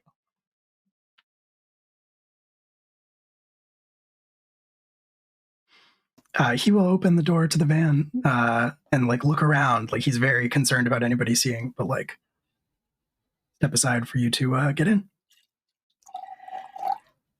And I will say, in response to his comment, Ambrose just looks amused and says, "That's fine. I mean, I can make it quick, but I'm not sure that's what you'll actually want, but we'll figure that out once we're inside." Okay. We need you to level with me. Are we fading to black? What is happening here? We're probably you going to punching be him fading to out? black. Yeah, I think what Ambrose is going to be doing, though, is like trying to how do I put this? One, if there are any extra uniforms in there, they're throwing them out. I was not ready for Danny DeVito to start blasting. I'm sorry. This tea is very hot. No This regrets. is going so far off the rails. Yeah. But only for the main plot, not for urban fantasy. So far, this is exactly as horny as urban fantasy is supposed to be. This is the best 300 XP I ever spent. It's gayer than most urban fantasy also, so good for us. Oh. Yes, so Ambrose is going to be keeping an eye for like extra, jackets, things like that, and just kind of finding ways to like toss them out of the van, kick them out of the van. Okay. All right. I get it. Hazel just like waiting, just like Yeah. Yep. There's definitely some there are definitely some extra like shirts and things that are up on hangers and aprons that you can find ways to toss out of the van to Hazel. And Hazel, you collect those different uniforms and thank you, Raph. I go back to I hope van. that wasn't clipped out of context. No, you go back to your SUV and I guess wait for Ambrose to. Yeah. I put on one of the uniforms, and my plan is to leave the other uniform. And when Ambrose comes back, I will go in and try to distract that guy in a different way, Okay. in a non-horny way. Well, he professed to be straight, so That who is knows? true. Anyway, you you're able to put on the uniform. Ambrose will follow a few minutes later, but in the meantime, we'll go back to the gala in progress, and where Valentine and Ingrid have just been joined by Irene Briggs, who has a flute of champagne in one hand and is admiring your produce. Well, Mama told me never to show up empty-handed to a party. But I guess it's not really that kind of party. It's kind of dumb. I'm sorry. I open yourself up quick. Let me put in these vegetables in here. No, I appreciate it. Probably will have them sent up to my office just so that they end up going home with me. I'll be selfish in that way tonight. I mean, they're for you. They're for you. So. Well, I'd hoped you'd say that. And she will take the basket from you. She'll reach out and take it, not forcefully, assuming you surrender it, and then like hand it to one of the men in suits who like hustles over when he sees her looking around, and she'll whisper something to him, and he'll take it and head back to the elevator. Irene, you are glowing. You are an absolute Ida Karina, if I should say so myself. I wish I had as apt a metaphor preferred for you, but I'm afraid you're pulling off that outfit far better than I ever expected. It's not sturdy. It's gross. Somewhat at a loss for words. I'm so sorry though. Valentine, isn't it? Valentine's like, yeah.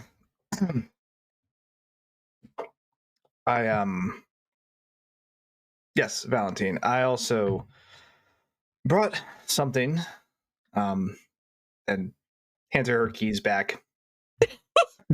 I did a lot of work to. You might want to have someone come pick it up. There's still some technical damage, but cosmetically, it's fine. Well, I am impressed. I see you've brought me my vehicle back and forgotten your accent in the process. And This champagne here is Rude. incredibly strong. no, I understand as well. I imagine it's only a matter of moments before mine goes as well. Right? Drinking will do that to you.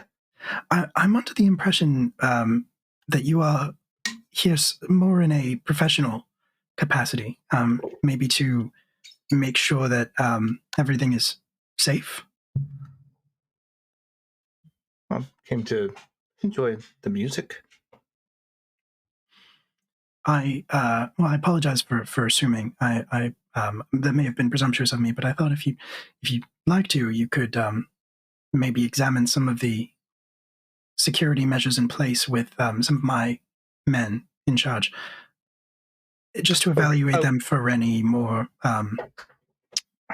mysterious circumstances. Valentine like kind of field of expertise. Looks over at Ingrid and is like, gives you a look like, "Are you good here? You seem like you're good." Like, I Ingrid just like you just feel it hand gripping and just like a small. oh, then in that case, I'd be happy to assist where I can. Please, introduce me to your people, and I'll take a look. I don't know if I can do this before he leaves. Let me check and make sure it's not super. It is verbal. I think I'm gonna turn to from Irene and just say, so can you give it just one moment? And I think I'll kind of grab Valentine and just like whisper in his ear as if I'm like trying to like explain some stuff, but actually I'm just casting message. And just give him a big old pat on the back as my shadow just kind of like melds into his and separates from mine. And just is gonna follow him around. It's only 120 feet though, so if he goes any further. Yeah, I mean the room is not that big, or at least not the area Okay. that most people are occupying, so should be good in that regard. Would that be okay? I was gonna say make a stealth check.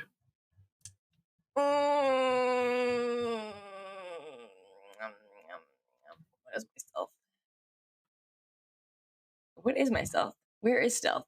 Where? Oh, it's right here. Oh, it's a skill. No.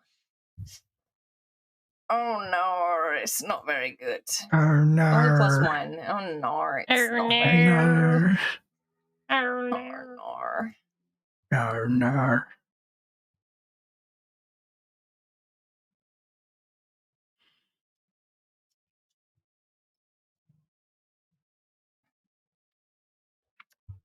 So what's 7 plus your stealth? 8. Oh, okay, cool. All right. 8. Okay. Cool. You pass your shadow over to Valentine, and Valentine, you step away. Ingrid, you turn back to Irene, who smiles at you somewhat slyly and says, "Finally, it's just the two of us."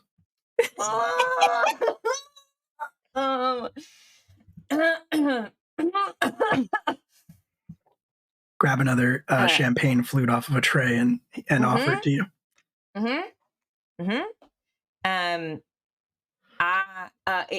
Was there something you wanted to talk about? Congratulations, by the way. I forgot. I'm so sorry. I forgot to say. And thank you for the garment and congratulations.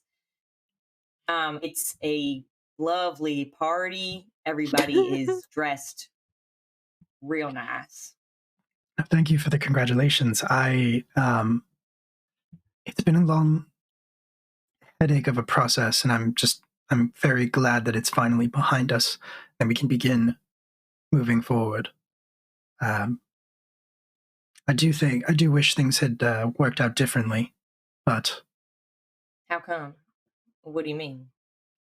well, I mean, I think we spoke a little bit about it when you were driving me back to my office after you saved me. But the dispute with the city originated from the fact that the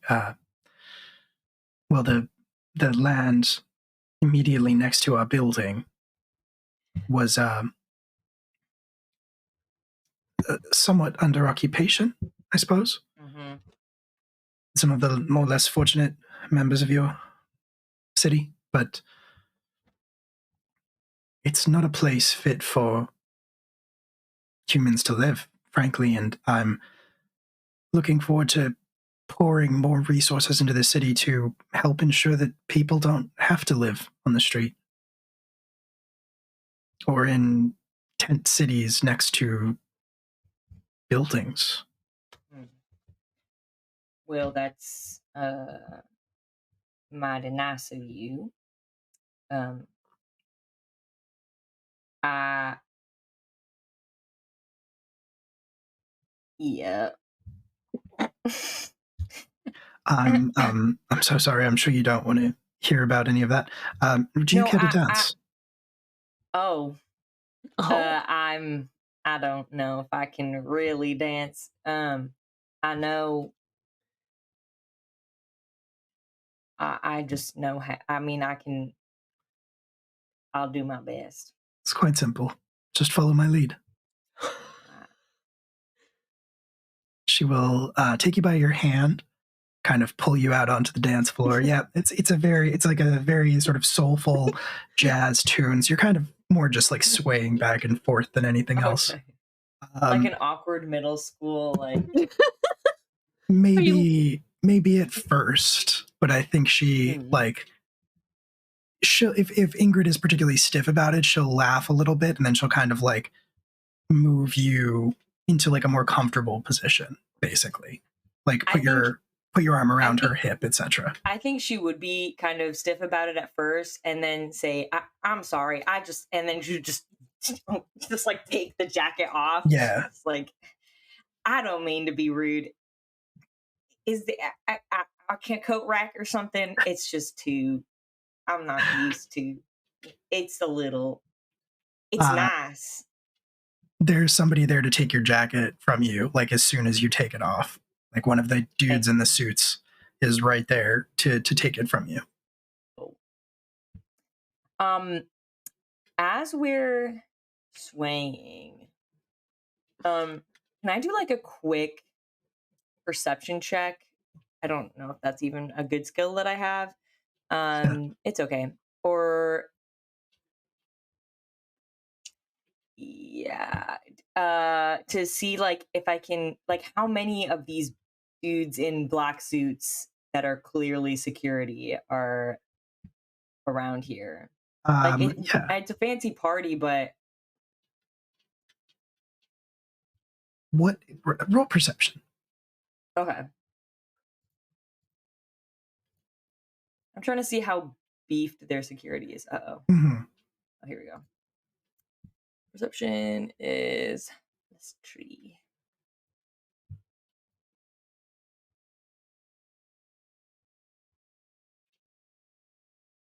An 8. Okay, cool. Okay, I'm on the train. This roller. Listen, I rolled a 19, so I don't know what to tell you. Here, I'll just try real quick, and then we'll see. Yeah, that's a 12. That's a pretty good roll, I think. So I think it's fine. Okay. I think there's a 13. So yeah, you look around the room, and you see a lot of them, but for the most part, they're pretty unobtrusive. Like it seems like a pretty run-of-the-mill security detail for a party like of this size. Okay.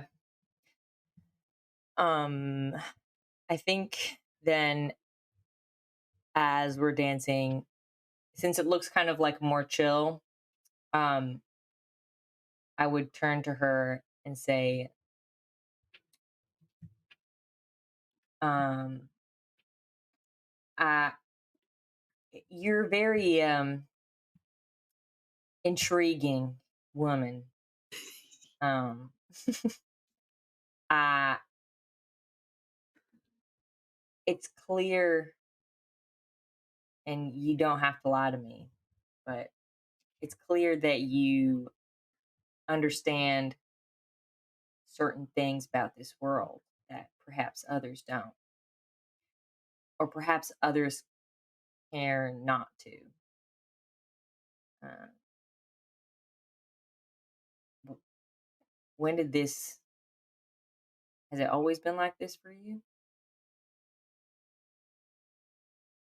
I'm not sure exactly what it is you're referring to, but if you mean what's between us, no. It's been a very long time since I have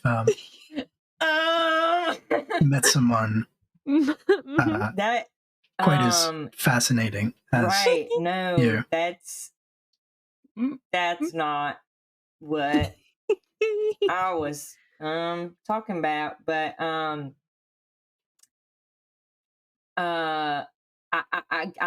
what I guess I mean to say is why choose Avalon? I mean, your company is obviously really successful and big, and I mean, you're the CEO, right? So that's a lot. So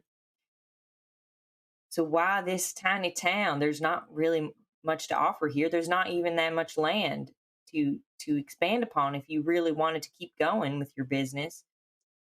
I mean, you saw what availability there was, and people were already fighting you for that. After that, it's just woods and small towns. So I guess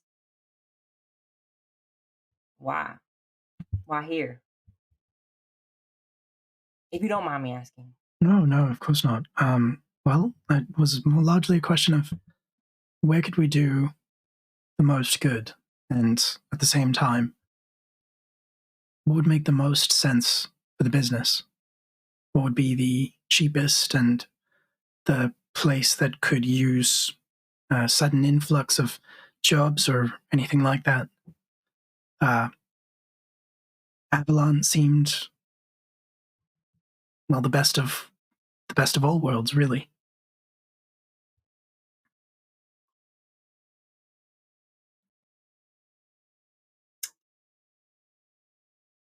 You can roll insight if you want. Yeah, I kind of want to, only because I don't necessarily think that Ingrid would think she was lying, Mm-hmm. No, I get but it. I think she knows that there's something else there, and Ingrid's a naturally perceptive person. Maybe awkward, but definitely perceptive. Okay. Or insightful, I guess. Hey, look at that. 19. Okay, we're back on the Hey. climb. I like this roller. Great. Okay, yeah. You get the impression that she is not being honest with you. Flat out. Damn it. Oh, okay. So not even like a hint of truth. I mean, there might be a hint of truth to it, but she's definitely like saying this so that she doesn't have to give you the real reason. It feels a little too rehearsed. Okay. I think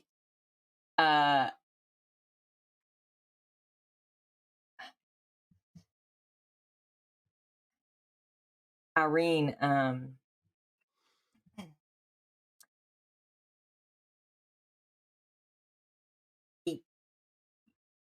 your words, you're very flattering, and your words are sweet, but I can tell when one is speaking from the heart. I might not know people that well, but I do know, I understand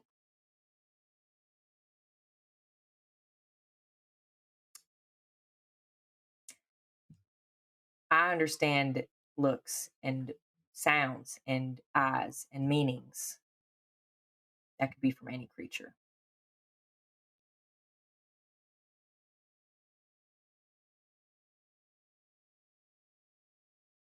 Roll persuasion. Why are you really here? Roll persuasion. Oh no, my persuasion is so bad. I mean, you can take advantage. You got 3 in the pool. Oh, okay.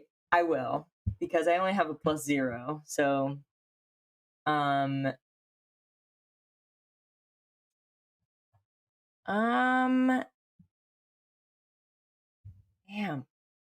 All of my spells are freaking verbal. It's somatic. Okay. Talk to people. Can't whisper things. So I'll roll twice. So this is my first roll. Okay. Hey. Great. Let's go, baby. 6. Okay. So yeah, I'll take that first one. 19. Okay. Do you have a bonus? To persuasion? No. Yeah. Okay. Cool. It's flat. That's fine. Yeah. Flat it's 19 literally is flat. still flat 19 is still very, very good. So she is Yeah. going to pause for a second as you're sort of swaying back and forth on the dance floor. This like jazz music playing in the background. She's gonna say, I would like to be honest with you, Ingrid. If I can trust you, but I've been hurt before by people that I thought I could trust.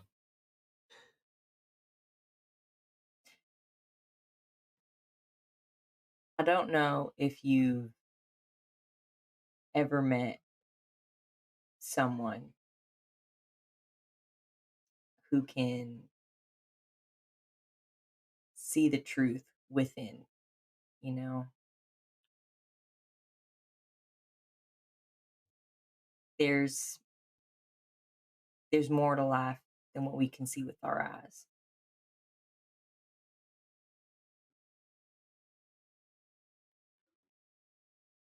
Truer words were never spoken. There is something special about this place, isn't there? This city. It sits at the center of so much. And what you describe, that unseen current, it runs through it so strongly. More powerfully than anywhere else I've ever been.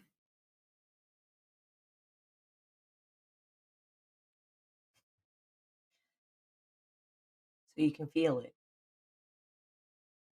Of course I can. Can't you? Isn't that why you and your friends do what it is you do?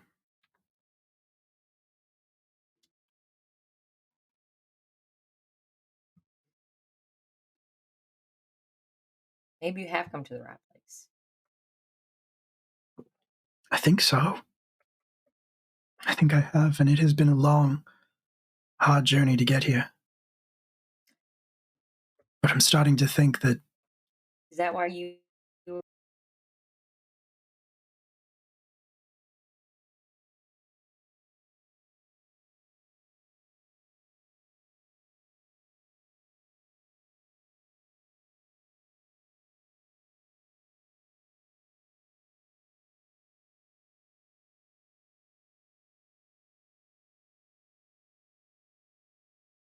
Wick House?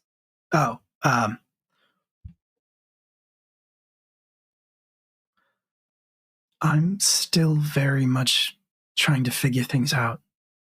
I learned the politics of this place far more complicated than I expected it to be. But I think now I'm starting to think that maybe there was more than one reason why I was drawn here. She looks at you very meaningfully.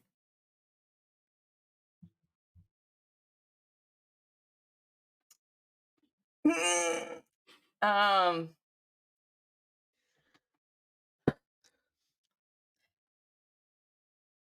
I hope this isn't too bold, Irene, but I think if you're being sincere with your actions and your intentions, then I think Wick House might have a place for you.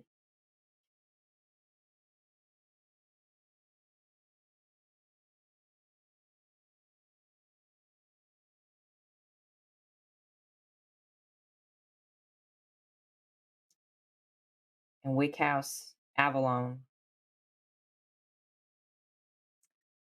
it's giving me a sense of purpose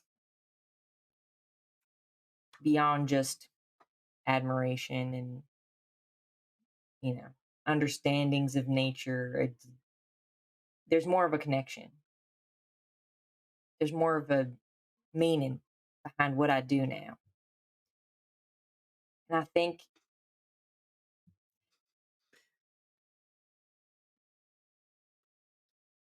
I don't want you to necessarily, I'm not asking you to turn away from your business if that's what you love to do, but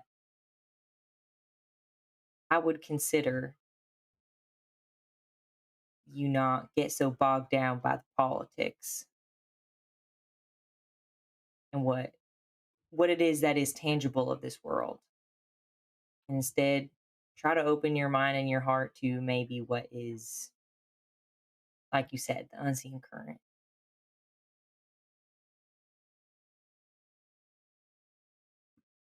You might be right.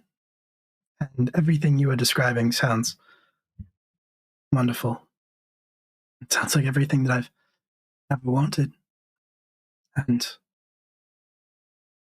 maybe so. I would like to think so. Maybe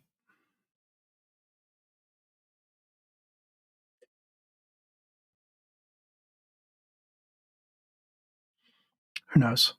I'm sure things are complicated right now with Martin gone and everything, but maybe it could be a place for me and you. Maybe both of us. But I mean, there's so much that I want to tell you, Ingrid, but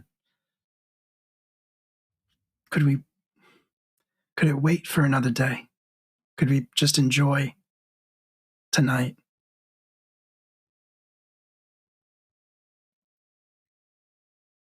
Hold on, I'm writing those. Cool. We're going to cut away anyway. So we're going to cut away anyway. So, Valentine. I would like to investigate the big bad evil gala. The big bad evil gala. I think you'll find that BBEG stands for Big Beautiful Emotional Gala. Yeah, exactly. Gala, please. Also, yes, Gala. It is pretty gay. So, Valentine, you step away from Ingrid and Irene having their conversation, and are you walking over to the suited men? Yeah, I think he takes a second, kind of looks at that situation, is like, all right, yeah, Ingrid's fine. And then just trips over something on the floor, goes, oh, that's where I left that, and picks up his accent. And then goes over happens to the best of us. Goes over to the security team. It's like, I think one particular man will step forward. He's got big build, military cut, otherwise fairly unobtrusive, carries himself like a soldier. Valentine just kind of nods and kind of extends his hand. takes your hand, shakes it. It's got kind of a Midwestern accent. Says, what can I do for you? Hello, I'm Valentine. I was asked by Miss Irene to help assess security. Carmichael. Mr. Carmichael, what are your questions? Maybe I can answer them. First question, do you mind if I look around? See how things are done? Well, it's it is not a meant party. as insults. No, the back end for guest security. This is not me trying to undermine anything you're doing. I'm simply trying to help. Well, no, got no issue with that, Mr. Valentine. I can show you, but we got the place locked down pretty tight. I'll be honest with you. There's really only 2 points of egress. There's them front doors right there, and then there's the catering entrance. I think Valentine's just going to take a quick look around and like do an investigate as he's kind of pointing stuff out and looking at like cameras and people and all this other stuff, right? Go ahead and roll it. Rolling the roller. Join us. We love the roller. Let's go. There you go. There it goes. Not bad. Not bad. 8. Flat 8? No, that brings us up to a 14. Nice. Okay. Rad. With a 14, yeah, I mean, you get a very good sense of it. And the security, honestly, nothing amazing. Nothing remarkable. Very mundane. Like, it's pretty much exactly what you'd expect from a function that is not anticipating having any issues. Yeah. Like, there are dudes standing around. Probably some of them have guns, but they're all very relaxed. Like they mentioned, really just the catering entrance and the front doors are open. They're checking people at the door before they get in. Presumably the catering staff has been vetted. You'd guess that you can see that there are security cameras in the building, but if there may be somebody watching them from wherever, but you can't see them from like the party itself.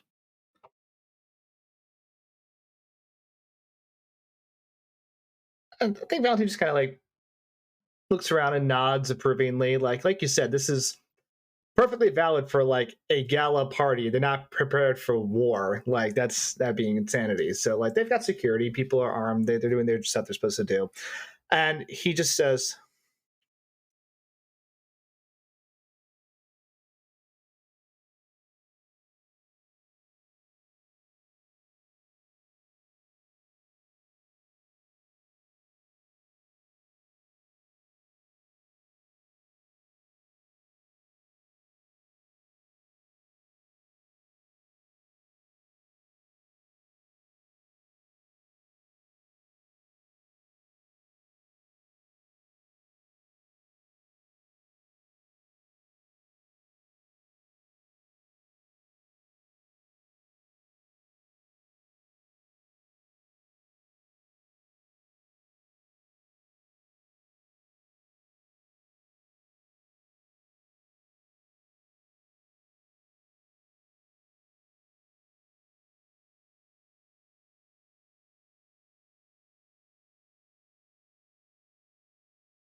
Yes.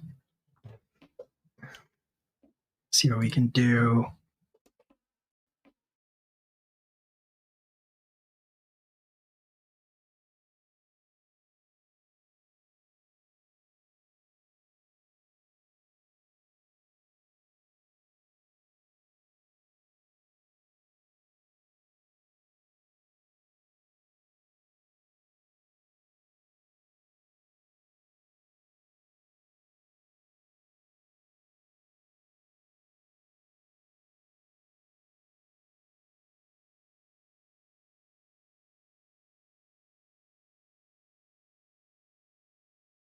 been a minute since we've heard from them.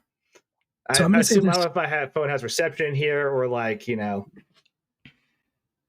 I'm going to say this actually, as you walk towards the catering entrance, you actually see Ambrose. You actually see Ambrose coming out of the catering section, out of the kitchen, as it were. and kind of like in full catering garb and kind of grab your arm and pull you out of sight, pull you to like one.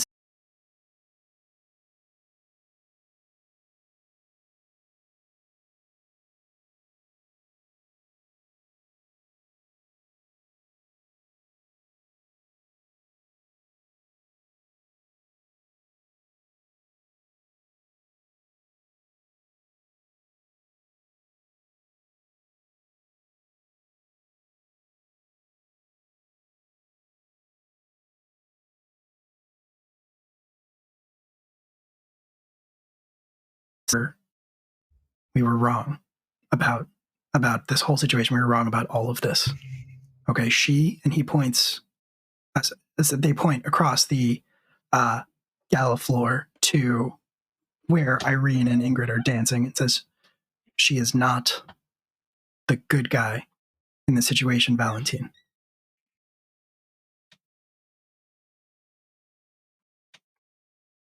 What do you know? Not much, but she has been forcing the members of the magical community in Avalon to the fringes. She's been trying to drive them out.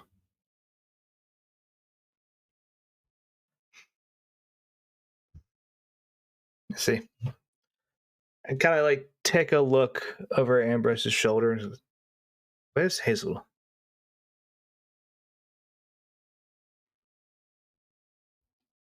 She's keeping an eye out. You can roll insight if you want to. Yeah, I'd like to. I'll roll it on my little. Yeah, like I'm not overtly suspicious, but a weird situation. It's totally fair. That is a 13 flat. Cool. Very, very fair. 13 flat and okay, cool.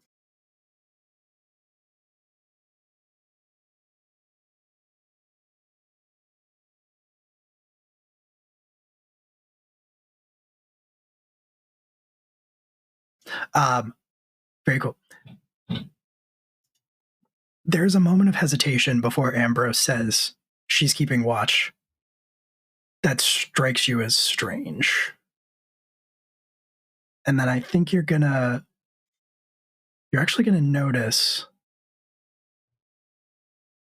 sort of peeking out from the cuff of the white button-down caterer's shirt that Ambrose is wearing, sort of like the edges of a wrist tattoo that Ambrose does not have.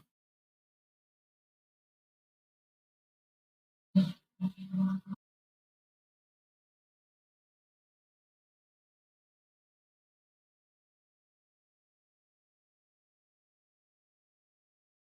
need to trust me on this one, okay? She is dangerous and she is evil. Of course. Well, in that case, it's time to bust out the pecans, yes? And I'm going to finish making my phone call to Ambrose and be like, it would be good to have backup for this happening right now. Cross your fingers. We'll see if that... Just instead of Kill Bill sirens, it's the X-Files noise. Yes. So, just the meme of like concern. Oh, I think we're back. I think. Yeah, I mean, I'm watching a dope commercial. Nice. We'll wait for the ad to finish, but yeah, We are back so because I've caught up. far, so good. I don't want to say anything because it's like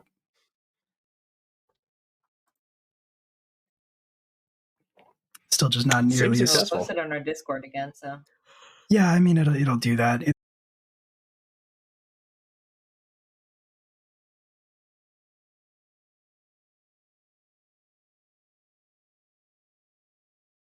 So where do we leave things off? Ambrose said, Ambrose said, I'm going to circle so that nobody gets suspicious. Valentine nods and then kind of processing all the information he's kind of observed, just says, I'll call for backup. And then just hits send on that phone call to Ambrose and just watches other Ambrose for a second as they walk away and just starts listening to see where the phone rings. That's fair. And I will say, Or here, rather. Yeah, I'll say that I'm not sure Ambrose is in a position to answer the phone at the moment, but I'll say that you can hear it ring from the catering van. Okay. And good thing for Valentine, he watches, fake Ambrose? Fambrose. Fambrose, yeah. Walk away and hears the phone ringing and does not hear a ringtone from them, just goes, all right, interesting. Data point. Okay.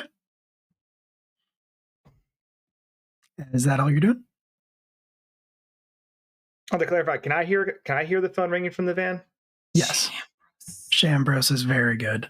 Yes, you can hear the phone ringing from the van. Oh, okay, sorry. I thought that was directed to Ambrose. In that No, case, no, I mean, Ambrose can hear it too, but... Yes. In that case, I'm gonna go over to the van and, like, kind of open up the door and, like, because... Hazel's just like... I legit think, like, Valentine, like, has, like, one hand, like, on his pistol, thinking, like, Ambrose is, like, tied up and kidnapped or something. And it's like... Oh, no! They pull the van door open! You open the door and then you hear an otherwise fairly deep voice sort of crack as it screams, and I think a second later, out of the side door, a Tyler sort of stumbles out, still getting dressed, and basically gets away from the van and all of you as quickly as he possibly can, looking very embarrassed. Very red in the face. But maybe that's for other reasons. Who knows?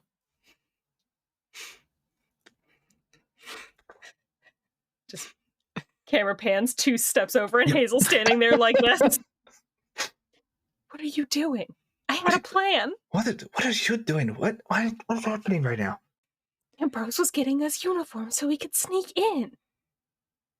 I was gonna bang on the thing and tell them that, hey, we need more ice. I was gonna send them away. It's like, now we've got a van sitting here. Kind of slowly closes the door for some privacy. Yeah, I mean, if you look into the van, you would.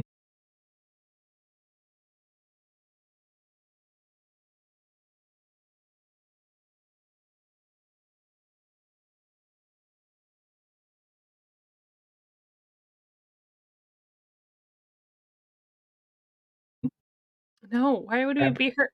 They didn't. Oh, we did find rats in the sewer. They did not bite me, so we're fine. Rats, okay. There's another Ambrose somewhere. Oh shit! Fuck! Did you get Arthur's phone call? No, opens phone, like, just no bars. Okay, look. It's been everyone. Everyone up in this bitch is coming here, according to Arthur, according to the map. So either they're here to absolutely fuck this woman up,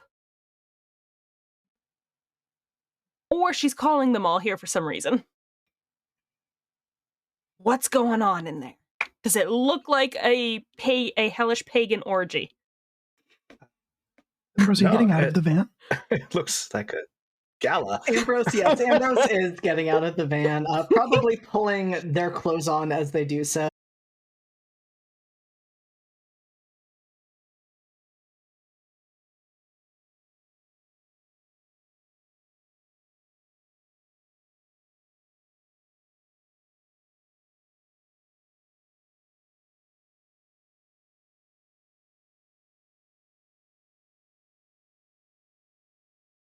It's fine. That was Plan C. It worked. Okay. There is another you in the gala. Looks just like you.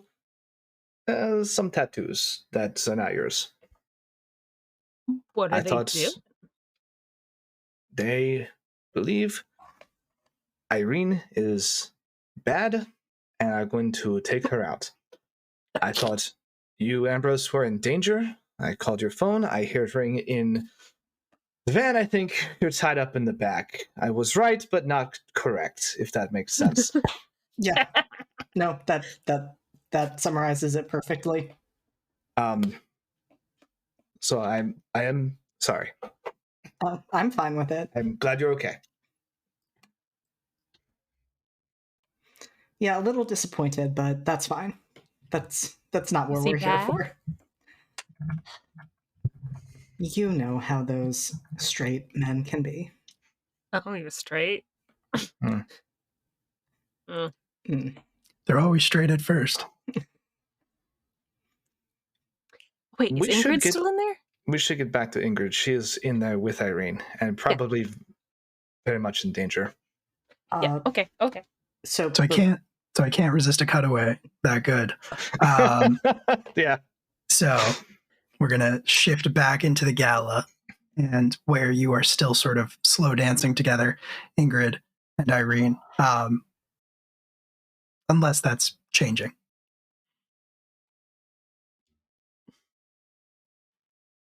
You're mute. Thank you. I was too I don't know, drawn in.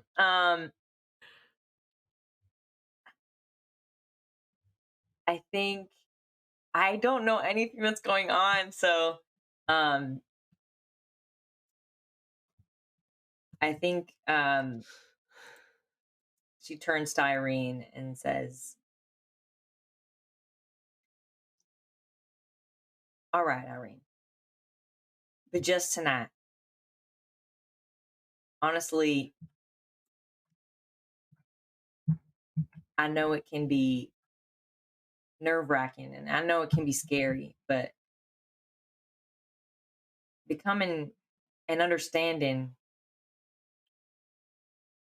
the truth of the world around you, the way that you can, the way that I can, the way that my friends can, it is one of the most beautiful moments you could have. And I would love for you to experience that yourself after such a long time searching. But I'll give you one last night to pretend."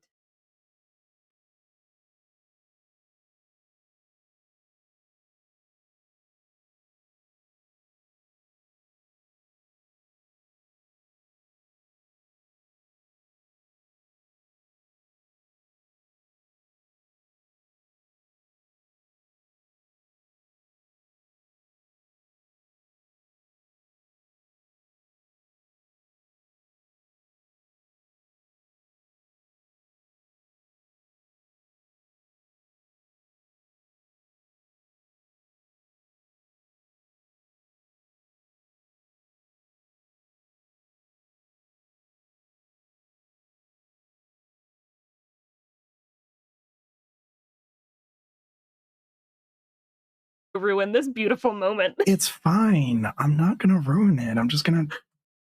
It's fine. Just be cool. Doubt. You become aware at this point that there's been this kind of like smoke creeping across the floor, like kind of from a smoke machine, maybe. But as she says that, you hear a voice call out that says,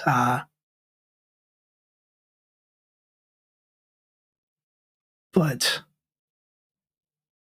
this is not your home." And you stop dancing, presumably. The band stops playing, you look around and you see people people have like sat down at the tables or even sat down directly on the ground and like fallen asleep. And you sort of realize that wherever the smoke that's crept across the floor is touched, people are no longer conscious by and large. But standing across the room from you is one woman who looks like she's maybe a little bit younger than either of you, than either Ingrid or Irene.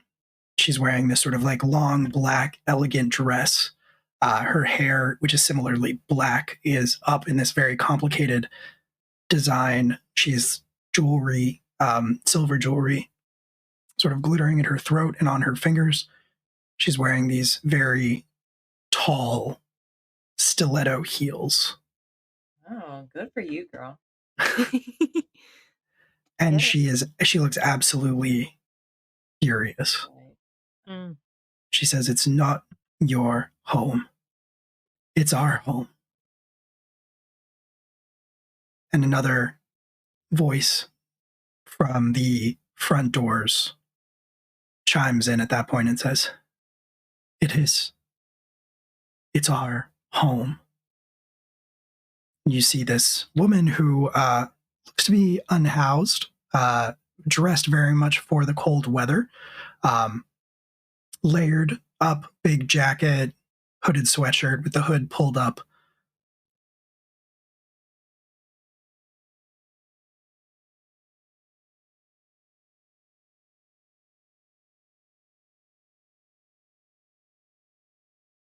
To the gala, nobody stopping her, obviously, with the way things are going. And she says, "This is our home now. You left us with no choice. You can't have this one, too."